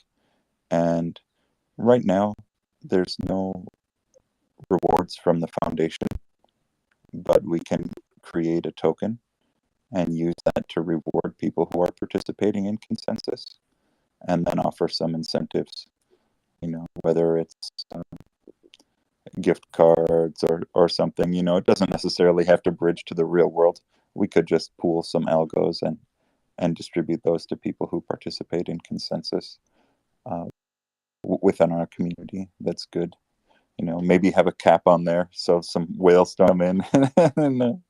But the thing is that as soon as you introduce incentives, that makes the whole system very different. Like the whole incentive program will become like maybe to attract some more centralization strategies and things like that. Don't you think? Well, you would definitely want to. Oh, go ahead, Patrick. That's going to be a joke. I would say we just give them participation trophies, as NFTs or something. Well, that's true. That's one of the things we're kind of planning on doing is so with the AlgoD Monitor software, you can provide telemetry data showing how frequently you're voting in consensus. So we can feed that data into a portal, and then we can give out trophies. We can give out NFTs related to the uptime of your node, related to how long you've been running it, related to how frequently you're voting in consensus, and then just display this data in the same health portal along with statistics related to the relay nodes and the common index nodes that the community uses. I mean, I think it's it's a little bit misleading when people say there's that, hey, why aren't I compensated for running a node? I think it's a complicated subject, but I mean there's real advantages to running your own node. I mean, just in terms of the self-sovereignty really of you being able to submit transactions without any likelihood of censorship of that. and be able to have the data yourself. Obviously, if you're an app developer, then it's essential. But it just pains me to see that we've got some 1,800 nodes or so online and only 388 voters. And it's so, once you're already running a node, to actually go the extra step to have a participation key is pretty simple. I just really like to see that increased. But I think the majority of users just want to use the blockchain, but don't really want or have the time to get involved into securing the protocol. Yeah. 100%. But I was just saying, it's like we already have a case where we've got almost 2,000 nodes right now. Yeah. But only 388 are actually participating in consensus. I think that's very interesting, because I think it's a bigger problem. People can participate in a DAO for money incentives, but to really vote, no one really does the vote regularly when there is no monetary incentive. So the question about why would I vote is across DAOs. I've heard and I've read a little bit about it. It's interesting that people are not super interested in voting just to vote and to express their will and power. I feel like there does. Oh yeah, go sorry. ahead. No, I feel like there, to speak your praises. I think that offering an incentive is a great idea. I think that it's the best way to avoid that free rider problem that Patrick's mentioning. And there is a minor cost. There is a minor cost to it. It's the time and energy and of maintenance and upkeep and trying to debug things, or if your computer has an issue, you have to. It's another thing to add to the to-do list. So there's some mental load there. I think if there's a monetary incentive to compensate for that, it will incentivize a lot more people. I was kind of planning on, the AlgoD monitor software helps you track things related to the functionality of the system. So you can make sure that the log files aren't filling up your storage space because it's truncating the logs every hour. It's checking the error messages every hour. Yeah, they will be. They will be. I put another post up there just showing the current features related to participation nodes. So I was planning on combining this effort related to monitoring software along with, because generally speaking, right, people who are interested in running a node, they're interested in technology, and they're interested in more than just running a node. They want to start learning, okay, how can I use the APIs on the indexer? How can I start developing smart contracts using Reach? They're interested in walking through the tutorials on the developer portal.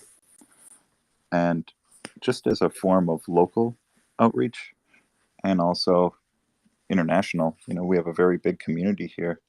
I was looking at starting up a meetup group.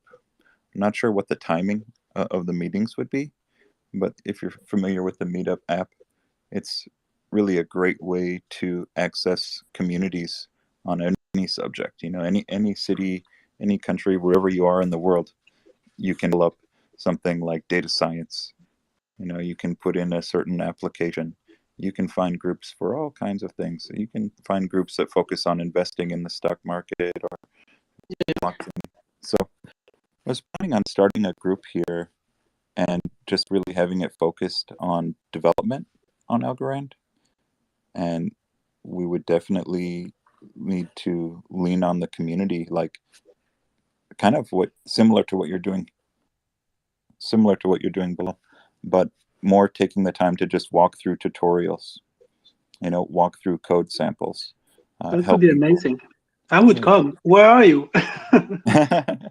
Well, I'm based in Minnesota, but we'll have an online meetup, and then we'll also have some in person, and really just encourage people in the community to start their own local chapters too. They do that in the Algorand official Discord. They do coding, check sessions. I was talking to some people about that. And also, you're going to VCon. It's going to be in Minnesota, I think. VCon? No, I haven't heard of that one. I'll check it out though. It's Gary V. You should just go chill Algorand. It'll be fun. Yeah. I'll go.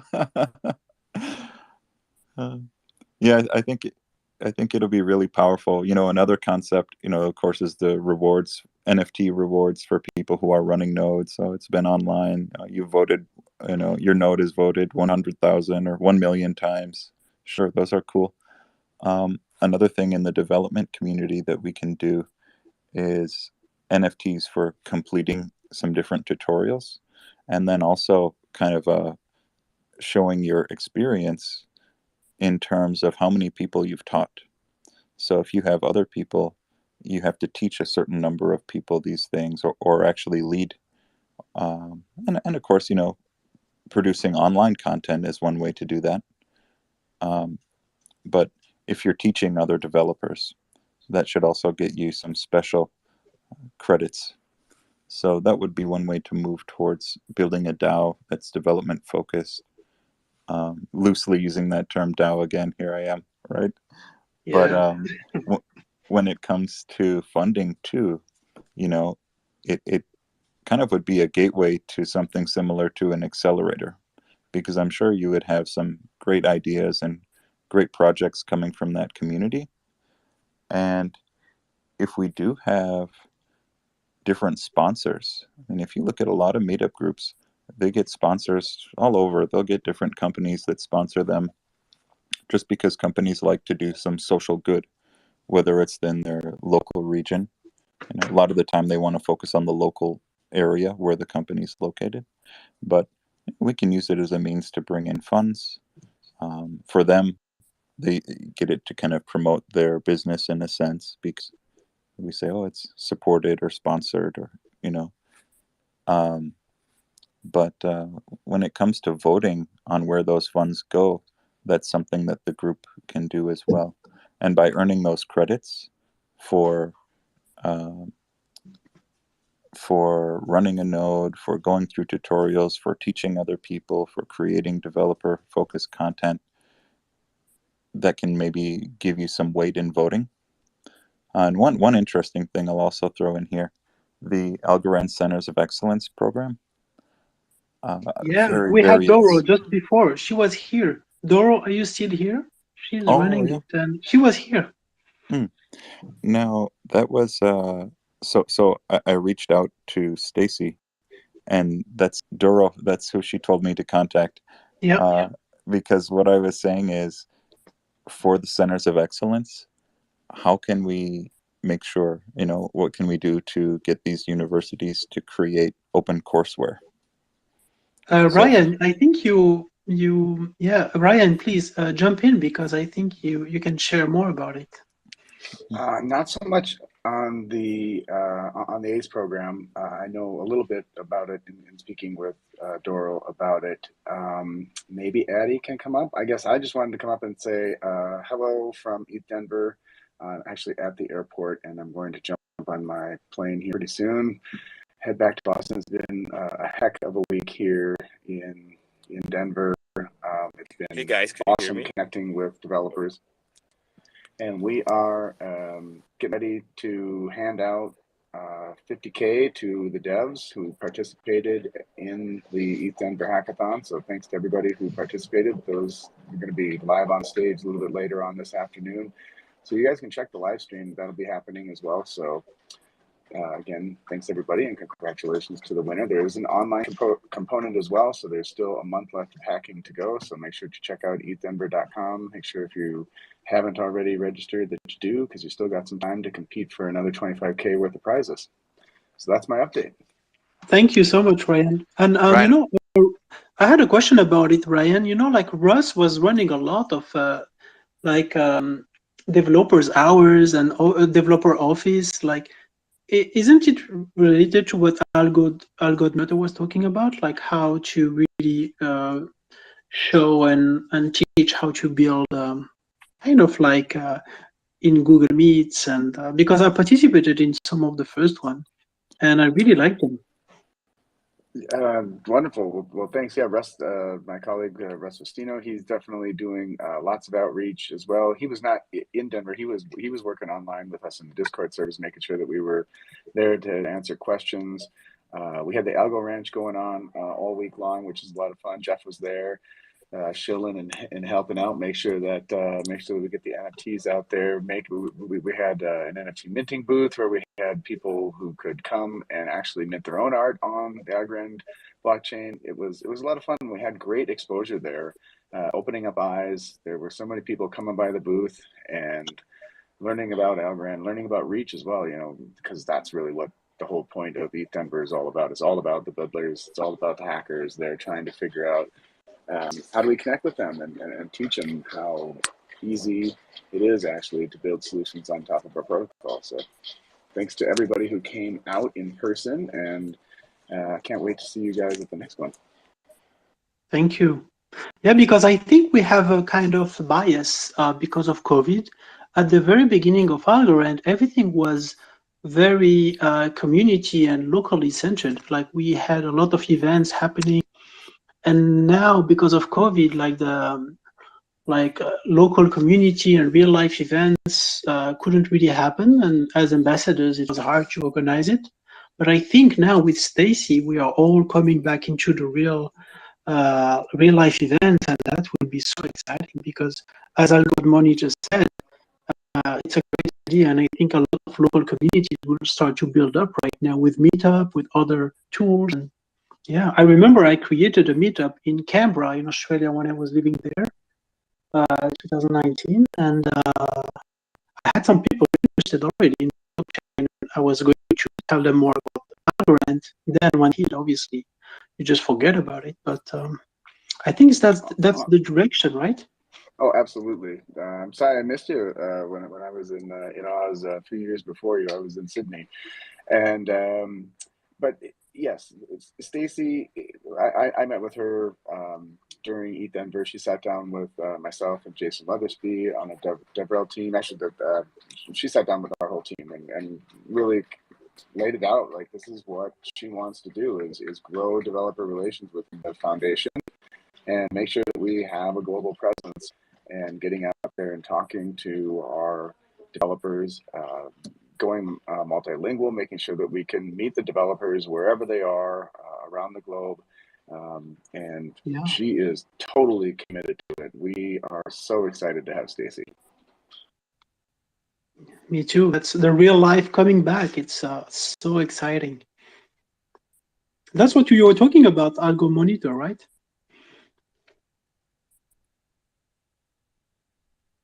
Yeah, a little bit in person, but really just building a global community as well. I think it's really powerful for people to build up their local communities, and we should encourage that as much as possible, because there's people who they just they want to figure out how to get connected, and there's so many people that we can bring into this space. Bilal, what you do here is such an incredible resource for the community.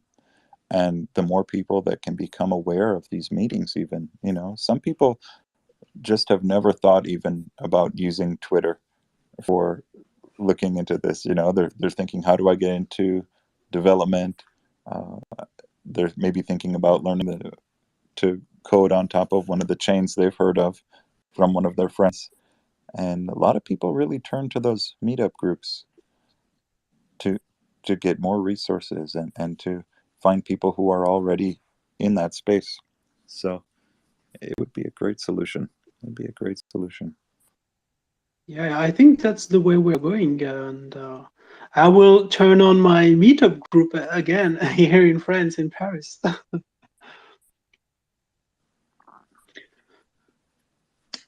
By the way, do we have any questions from the audience? Please jump in and ask any kind of question, put on any kind of subject so we can talk about it. It's not me really, it's the community that is like very technical and knowledgeable that I rely on. And having Ryan, Patrick, Eldar, like everybody has, like Fred, obviously. Fred, please jump in. Thank you, Bilal. I appreciate this space again. I actually have a question for Ryan. He's still around. It was actually just more of what did he feel was the vibe or the reception of the grassroots Ethereum community at ETH Denver regarding Algorand? How did you feel that went? They feel that the devs are, they're excited, they're interested, they are looking down on us. How do you feel the reception was about the Algorand presence there? Yeah, great question, and I'll have Jeff answer after I do because he was there in the booth as well and heard from lots of people as well. The reception was warm. It was certainly full of intrigue and well, okay, so I've seen Algorand, I've seen the name, but I don't really know too much about you. And then when we would go in and talk about the speed and security, the inexpensive fees, and how easy it is to build, because we're standing right next to Reach in the booth there, they were like, "Whoa, really? So you mean that you can mint a whole series and it's going to cost you a handful of pennies?" They were totally intrigued.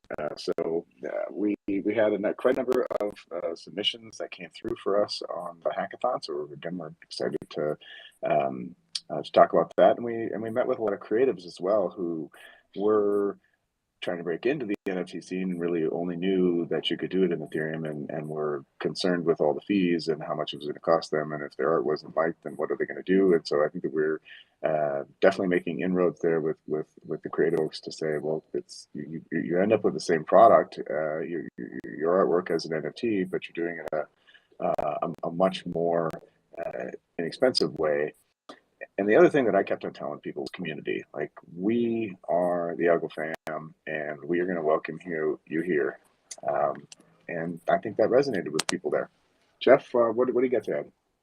Yeah, on top of that, I think the main thing is for smaller creators, the organic growth. I tried to explain to them in a few situations where people were renting for 25 or 50 algo, and they started with no community and no support, just like an artist purely, and they built up a community over a month or two, and now they're selling for 2, 3, 5, 10,000 algo, and like they didn't have to have all of this, I guess, impediments to growth and have to launch this fancy marketing campaign. They just did it like step by step, day by day.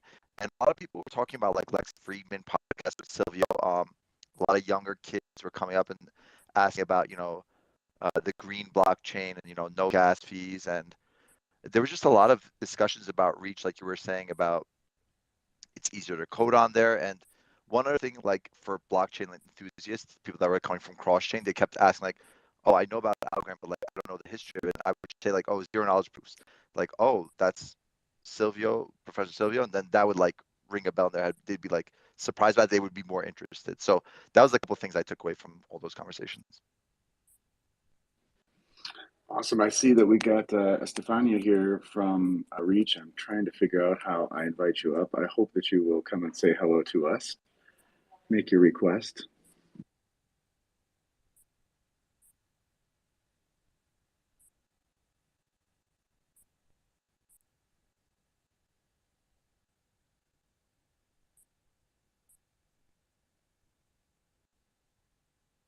All right, did it work? I can't tell. I'm so not good at this. Oh, she's connecting now. All right, here we go. Oh. All right, Estefania. Hey, you were here at ETH Denver. Are you still in the house, right? You guys are staying for the whole week next week. Going to go on a little retreat. So tell us a little bit about your experience this week at ETH Denver, talking to the builders. Hey, Ryan. Thank you guys for having me. It was an absolute blast being able to hang out with everyone, the Algorand team, and getting to know everyone as well who we've been meeting with for so long. And I would say that's definitely my favorite part, is just being able to get to know the faces behind Algorand and even the builders in the space. It's been an incredible week, definitely exhausting. Yes, we're still going. We're going to the R&R in Breckenridge, and that's usually what happens after ETH Denver.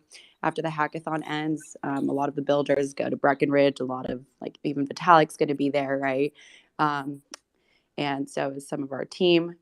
Yeah, I would say, like, from what I understand, it seems like a lot of what was happening in the castle is a lot quieter than in regards to the builders. Some of the builders I saw were there till like 4 a.m, working hard last night. And that was really inspiring and awesome to see. Because, yeah, now that we see all these incredible projects coming out today, And it's just really cool to see so many people in motion so excited about the same thing, being blockchain, decentralization, a multi-chain future. And I feel like I heard that a lot this week, is that discussion of multi-chain and cross-chain and how we're going to be able to sort of, collaborate in a better way. And I think that was really awesome and refreshing in comparison to other conferences, is that people more willing to have a conversation rather than have a tribalistic mindset. So that's really, really awesome. And yeah, so that's a little bit of my TLDR. Great to see you, Ryan and Jeff. It was a good time. Thanks, Steph. So good to see you as well. Well, I'm probably going to hop off here because I am literally walking through the Denver airport as I depart to head back to Boston. So I might be able to keep listening in, but I'm going to step down. Thank you for coming, Ryan. It's always a pleasure to have your intake, your insight. Thank you. Yeah, do we have other questions or remarks, comments, or anything, any subject, or from the audience? Please jump in. Kirk, how are you doing? I'm good, thank you. Yeah, I'm actually from Telluride, Colorado, but I just moved to Porto, Portugal, with kind of the idea of getting into crypto art. And kind of what, I can't remember who was saying it, but I listened to the Lex Friedman podcast with Silvio, and I really resonated with the way he was talking. And I just minted my first NFT the other day. But I like Algorand, and I'm wondering where to start. So I guess I just joined the space, not really knowing what you guys are talking about or anything. But oh yeah, we have all the community to help you here. There are so many places, so many platforms where you can mint NFTs. And actually, Thomas, can you tell Kirk more about Algodesk? That was one of the first ones to mint assets on Algorand. Okay. Yeah, it's very, very simple. Just go to Algodesk.io, upload, and mint. That sounds easy. It is easy. It is very easy, but you need to know where to navigate to. So if you enter Algodesk.io, it's self-explaining, very intuitive design, and you're in the game. It will probably take you around 3 minutes to do. Okay, great. I'll get started. I'll make something. Awesome. You can do it while we are in this call, and you will be live before we end this call. I don't know if I'm ready for that quite yet. But that's fair enough. Yeah. Otherwise, ping me if you have additional questions. Thank you so much. That's awesome. I'm really excited about this whole journey. Awesome. I'd recommend there's a website called Algo Curator. Okay. And that links over to, it has information on every different subject, but you'll find links to all the different NFT marketplaces and different places where you can mint NFTs. Okay, so great. That's helpful. There's some pretty good videos. Some of our community members I know have made videos on YouTube too. Yeah. So I always like things like that. That I'm sure there might be some resources from the Algorand developer portal too. So I'll check what's out there. But now it's so easy to mint NFTs, and you also have Crypto Nerd just here, Monty. You can follow Monty on YouTube for his educational channel. It's always a great resource. Monty, please. Did you do a video about it? Yeah, we're happy to have new audience members. You know, by the time I got in, I feel like a lot of the more recent videos were like, you know, they built on past knowledge. So some of the recent stuff you need like a certain core knowledge to keep up with. However, Lauren Wixom is on our team, and she is creating a whole series of videos coming out soon. In fact, we were able to partner with a bunch of the folks from Reach, actually. I think she's working with JP over there on a brand new series, like an introductory series. So keep an eye out for that. Should be hitting maybe even the end of this week. What's the name of the channel? So it's Crypto Nerd with a K. Just like you see cool. my... Same channel. It'll just be a Oh, separate same series. channel. So on your channel, right? It'll be on my channel. Perfect. Yeah, I think Kirk, like Crypto Nerd Channel, and we have a lot of community members having like really good YouTube channels. You can learn so much online. Just type Algorand, you will find us and the community, and ask questions here. You can come here every Sunday. Any question, and yeah, welcome to the community, my friend. Thank you, guys. Yeah, I'm very excited about it. It's feels like maybe a window of hope for creatives like musicians like myself who haven't had it easy. Oh, about music, like you missed Stuart a bit earlier today, and Dequency will be a huge project for you if you're a musician too. Yeah, it totally depends on what you want to do. Those guys are designing or have designed a platform that is syncing with influencer videos, advertisement videos, stuff like that. But you need to follow them because the roadmap is extensive and crazy. So so music has everything is going to change in terms of music over the next couple of years, no doubt. Money-wise. Okay, great. And is there a presence in Portugal that you guys know of, or anyone I might be able to connect with out here?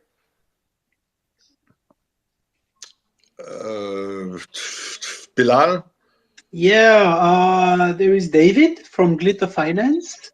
There are other people. Yeah, I need to think about it, but yeah, there is a pretty big list in Lisbon actually. Not so much in Porto.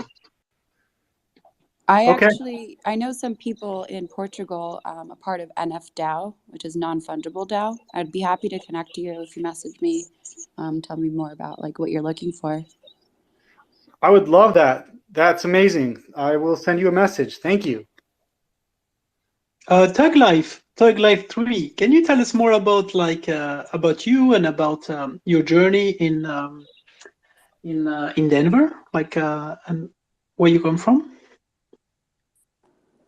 Yeah, thanks, Bilal. I appreciate you giving me the stage. So my name is Stefania for anyone listening. So I work with Reach. I'm the CXO. I am the head of events. So you can usually find me traveling with the team. Hey, PG. Welcome to the stage. Hey, Brandon. The Reach team. Coming in strong. Heyo. Yes. Brandon, do you want to tell them about me? I would love to tell them about you. Yeah, let's do that. Estefania is on the Reach team. She is our experience queen. She helps make sure that when we go to the events, that we're well coordinated, but she is also our in-house expert on all things NFTs and helps facilitate artists and coaches people and is involved in a numerous amount of DAOs and is generally, around Reach thought of as our coolest member. Jay and Chris are admittedly not the coolest guys. They're very bright, but when it comes to things cool, we look to Steph to instruct us. So hopefully that's a good summary of who you are, Steph. Did I miss anything?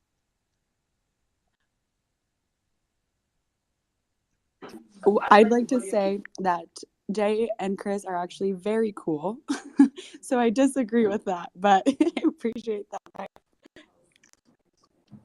Hey, Paul, how are you doing? All right. Piggy Paul, who is that? Piggy Pal. I don't know how to PG. PG. Oh, sorry. Yeah, no. I was in before, and then my phone died. I literally just got back from Denver. I wanted to brief you guys, and also I heard a question. Maybe I can address that, but just quick, 30 seconds about Denver. I think it was a great success for Algorand.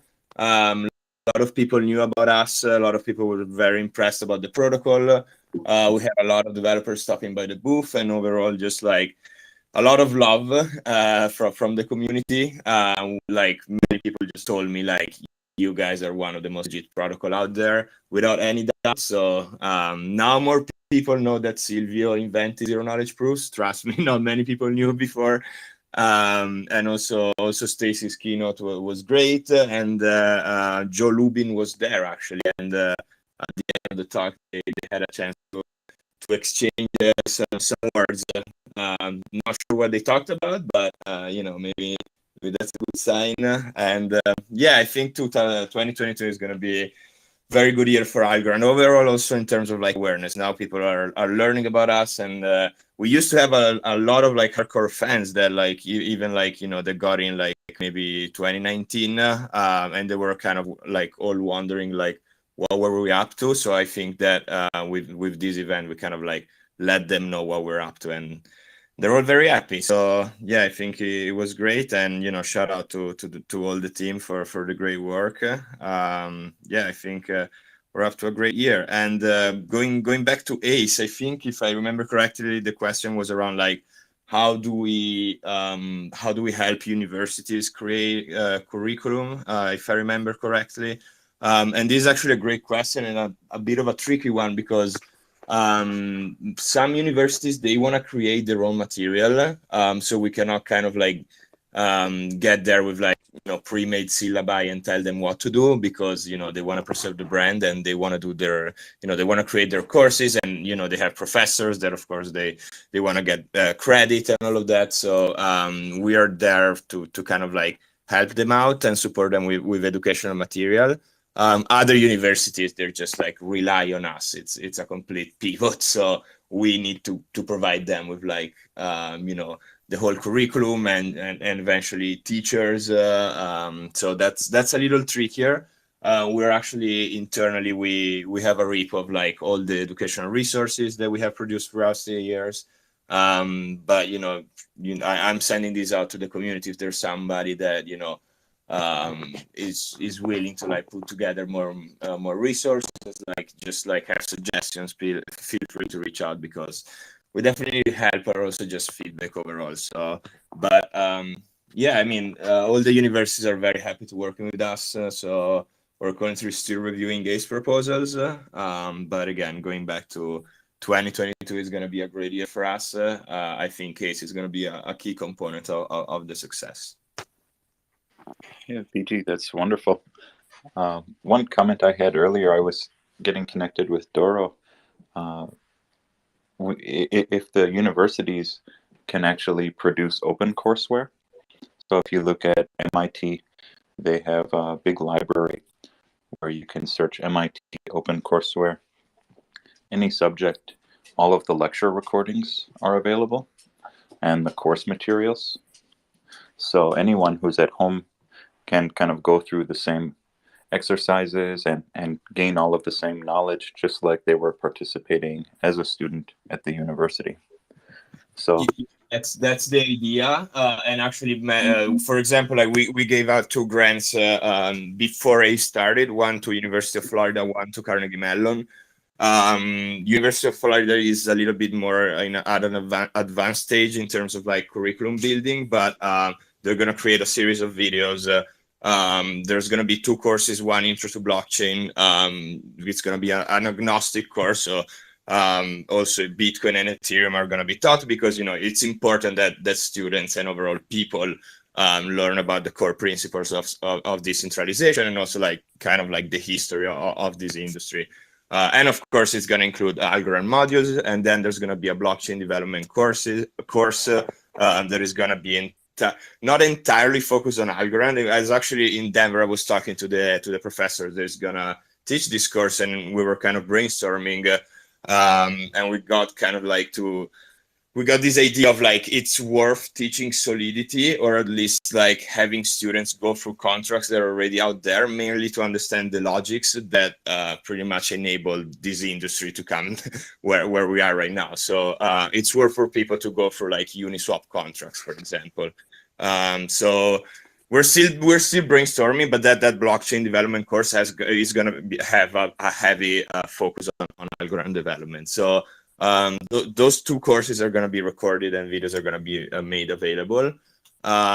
This might not be the case with all universities, even though we made clear that we want open source content. I mean, also overall, just because it's good that anybody can just take a course. Of course, students from home are not going to be able to participate in a classroom environment and just going to be taking the courses asynchronously, but it still provides a lot of good value. So universities, it's a long-term move, but I think it's a very, very, very, very key move that actually not many other protocols actually have in mind. Algorand was the only one that actually put money into this, and I think it's a very good move, and not just for the Algorand ecosystem, overall for general education, just because it's important that people learn about decentralization and the core concepts of blockchain.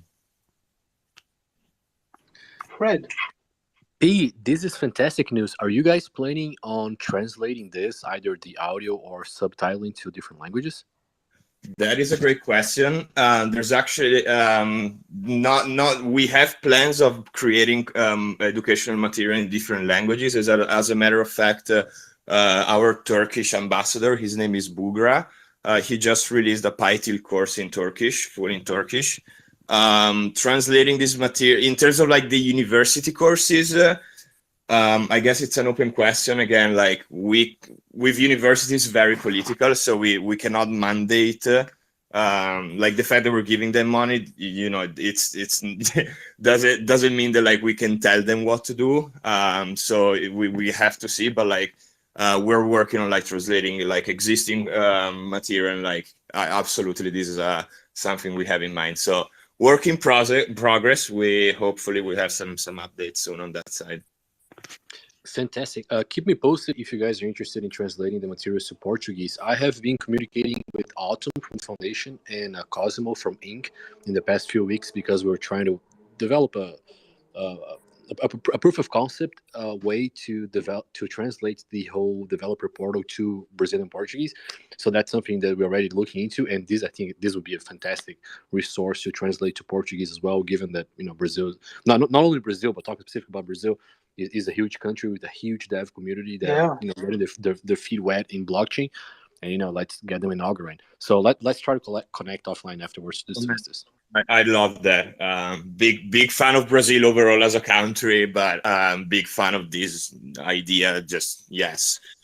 Please, if you want to put me in the loop, I love. And I've talked to Adam about this, so I love to to see how we can speed this up, because I think it's very important. Yeah, I met some Brazilian investors this week. They came by the Algo Ranch, so definitely very interested from down there. Yeah, even if it's not the whole development, we can go step by step. I guess this on my side, on my end, I don't really know how much content is already out there in Portuguese.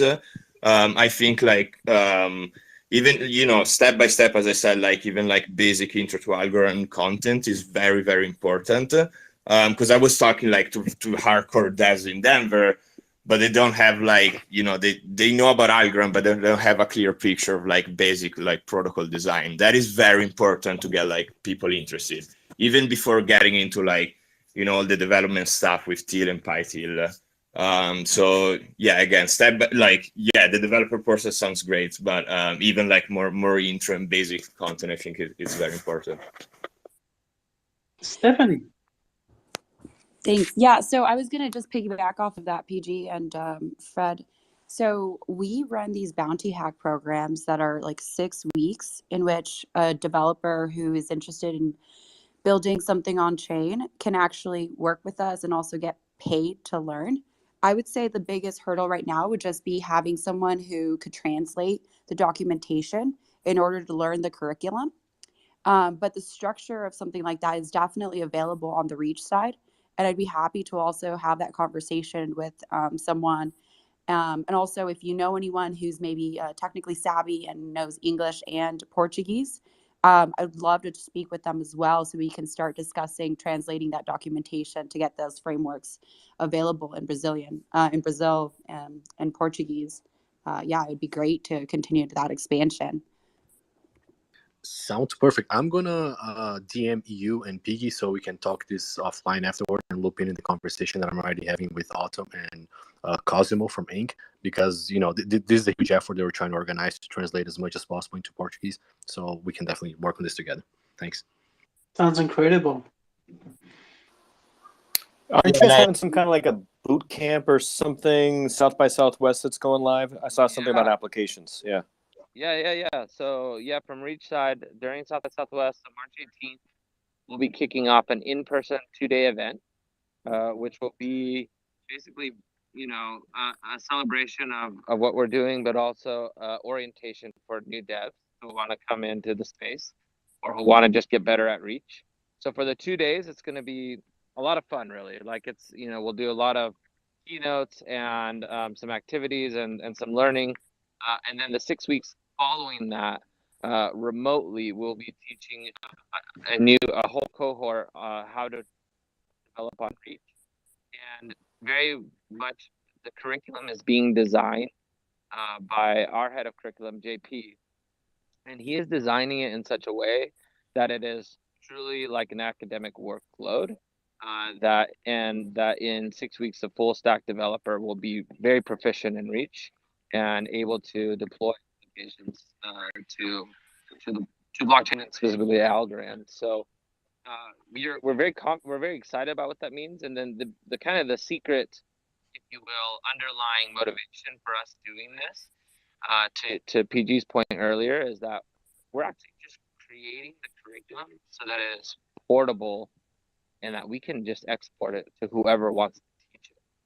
And that's a lot of the work that I'm doing right now. You think about like Lambda School, for those of you who aren't familiar with the model, but it's a remote alternative learning developer educational program. And they're looking for Web3 curriculum. And they have an amazing program, and they do a lot with placement. And I think that's the other of the equation. It's really good to teach people, right? And it's really good to even motivate them through hackathons or even bounty. But the best thing that's going to work is when we can pay them with real jobs. And so that's the other big part of the summit that we're doing, is we actually have a number of companies that are ready to hire. And so the participants of the summit will be in line for either jobs or contracts to create the flywheel that we need to really grow the space, which is to say, we're going to teach you. And sure, sometimes it's nice to be motivated to be with a bounty hack of some sort. But the real motivation is when we can get you a job that's going to pay you more than you were making as a Web2 developer. And that's really what's going to, I think, kind of unlock a lot of the capital that's kind of held up right now. I agree. Do you still have like openings there? Do you have a head count cap? Yeah, we have a head count at 100. We are probably going to have to open it up to 150, maybe even 200. So just send people. We'll keep it open. We'll give a fair warning before we close it, probably at the end of the week or so, kind of give a countdown. But we want to make it as inclusive as possible. So as we want to say yes to as many people as possible. So we're working on that as well. And look, we're just really bullish on. Here's the thing. This is kind of my takeaway from Denver, because I just got off the plane too, so it's all very fresh. And the thing is, and this is true of Algorithm, it's true of all of blockchain. There's a lot of capital. There's a lot of ideas. There's a lot of people very, very excited about blockchain. At the end of the day, there's not a lot of people to build it. That is the problem. Even as I was kind of on the plane at Denver, I sat next to an actual developer, and they were lamenting that there were too many non-developers at the event. And one of the questions we were wondering is like, how motivated are like the more robust senior developers right now to go participate in something like Denver when they're getting paid quite handsomely, and have lots of projects of their own.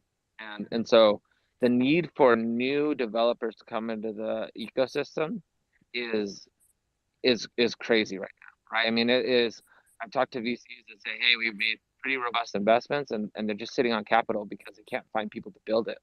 And other smaller initiatives are saying, yeah, we got, you know, $1 million seed money, but, you know, a Solidity developer is going to charge us $500,000 and wants, you know, all of the equity, or, you know, huge amounts of equity, and is like holding us hostage, and that's the only one we can find or know.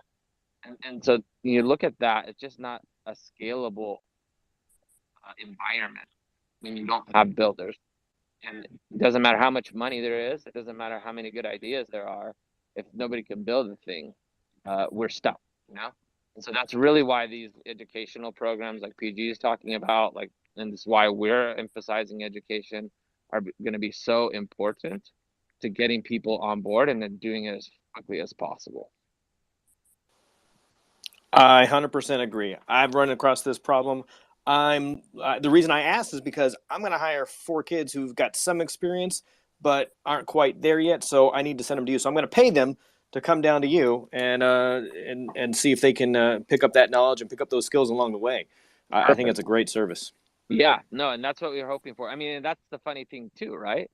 You're saying, like, particularly blockchain, the stakes are so high, right? Like, when you create applications and you create a network, you're like, you know, it's not just that. There's also all of this monetary, you know, stakes are high, right? There's all this money tied up in even simple applications, and then you're turning around and you're trusting it to very new developers, and to handle all of that, and, you know, do it in low level languages, have high propensity for errors and for, you know, to be exploitable, and it's just a recipe. It just, again, not scalable in that way. And so we're hoping that via educational programs and via the things that reached us, right? That's the other part, de-risking the development of a new developer.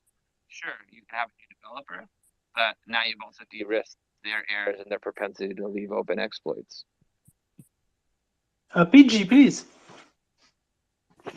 Yeah, no, I think this was a great you're so right, Brandon. There's definitely a bottleneck in the industry. As a matter of fact, I don't know if you guys saw a report that the Ethereum Foundation recently released on, like, they interviewed a bunch of Solidity devs all around the world, and, you know, like, a good majority of them has, like, at least 3 years of experience, and I think that was, like, more than 50%, and if I remember correctly, around 30% and, like, 6 more years of experience in, like, traditional software development, so before coming to the industry.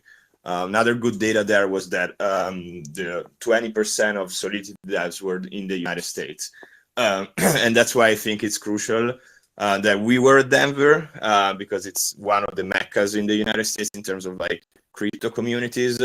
And also that's why I'm very bullish of, like, you know, like, having Stacy, having, you know, the new CEO in the US, and, like, focusing on this market. And of course, like, as we look at the rest of the world, but you know, I think those were, like, good data points. And I'm sorry, but I'm still a little new to Twitter Spaces, so I wanted to share this report here, but I don't know how. So apologies, guys, if You somebody... you can send it to me by DM, and I will share it with the community. Oh, Just below the okay, link. yeah, let me do that, Bilal. Thanks. Thank you. Also, I did post the summit a link up at the top, so if anyone's interested in signing up, that's one of the best ways to go about it as well.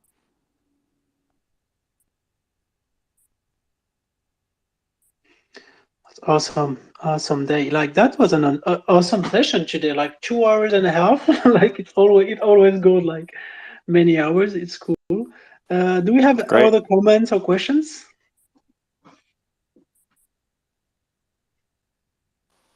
Might be enough to call it a day, huh? Yeah, 2 hours and a half. That's kind of the long type of session, but I like them anyways. Yeah, what do you think? Guys. Thank you, Brandon. You bring so much of your insights and knowledge about the ecosystem. It's so amazing. Thank you, PG. I learned so much today. Thanks, everyone. Yeah, me too. It was an incredible session, really. Like, thank you, guys. So beautiful. I shared the link with you, Bilal. Yeah, just FYI. Thank you, PG. I will share it with the community right now. Start. Oh, one thing we can note is anyone who's coming out to Reach Summit, depending on your availability, there is an Algorand event there. Link is at the top. So that's on the 14th. And then Yeah, the Reach Summit is 18th through 20th. That's correct. If you're coming, there's a bunch of things happening the week preceding too. I think Algorand's going to do something at South by Southwest. East Austin, which is very small, maybe already sold out, but it is happening the 2 days preceding that as well. And then obviously South by Southwest is a fun time. I'm from Austin, so I'll put together a little visiting package too if you guys want to know the best restaurants and barbecue places, and love to host and meet you all in person too. Awesome, awesome stuff. Okay, so let's call it a day, maybe. What do you think? Oh, good. I just All wanted good. to say, Bilal, thank you so much for creating the space for us. This is amazing. It seems like you do this a lot, and we're very grateful to be able to have this environment. And I love the AlgoFam, and it's really great to get to know you guys more and more each time. So Thank you so much, Stephanie. Thank you, Stephanie. Yeah, we've been running it for, I think, 6 months, maybe, Monty. Yeah, June. I think we started in June. Every Sunday. Every single Sunday, rain or shine, no matter what. Exactly. And Monty is also sharing it on YouTube, which is cool because the community can ask questions there, and he can bring them here. So yeah, we started it a long time ago, and we try to be consistent with the time: 1 p.m. New York, 7 p.m. Paris, and yeah, to not miss any of them. So that's the consistency is everything. This is the way. Good job, guys. Thank you very much, my friends. Have a nice week, and talk to you next Sunday. See you Bye-bye. guys. Bye-bye. Take care.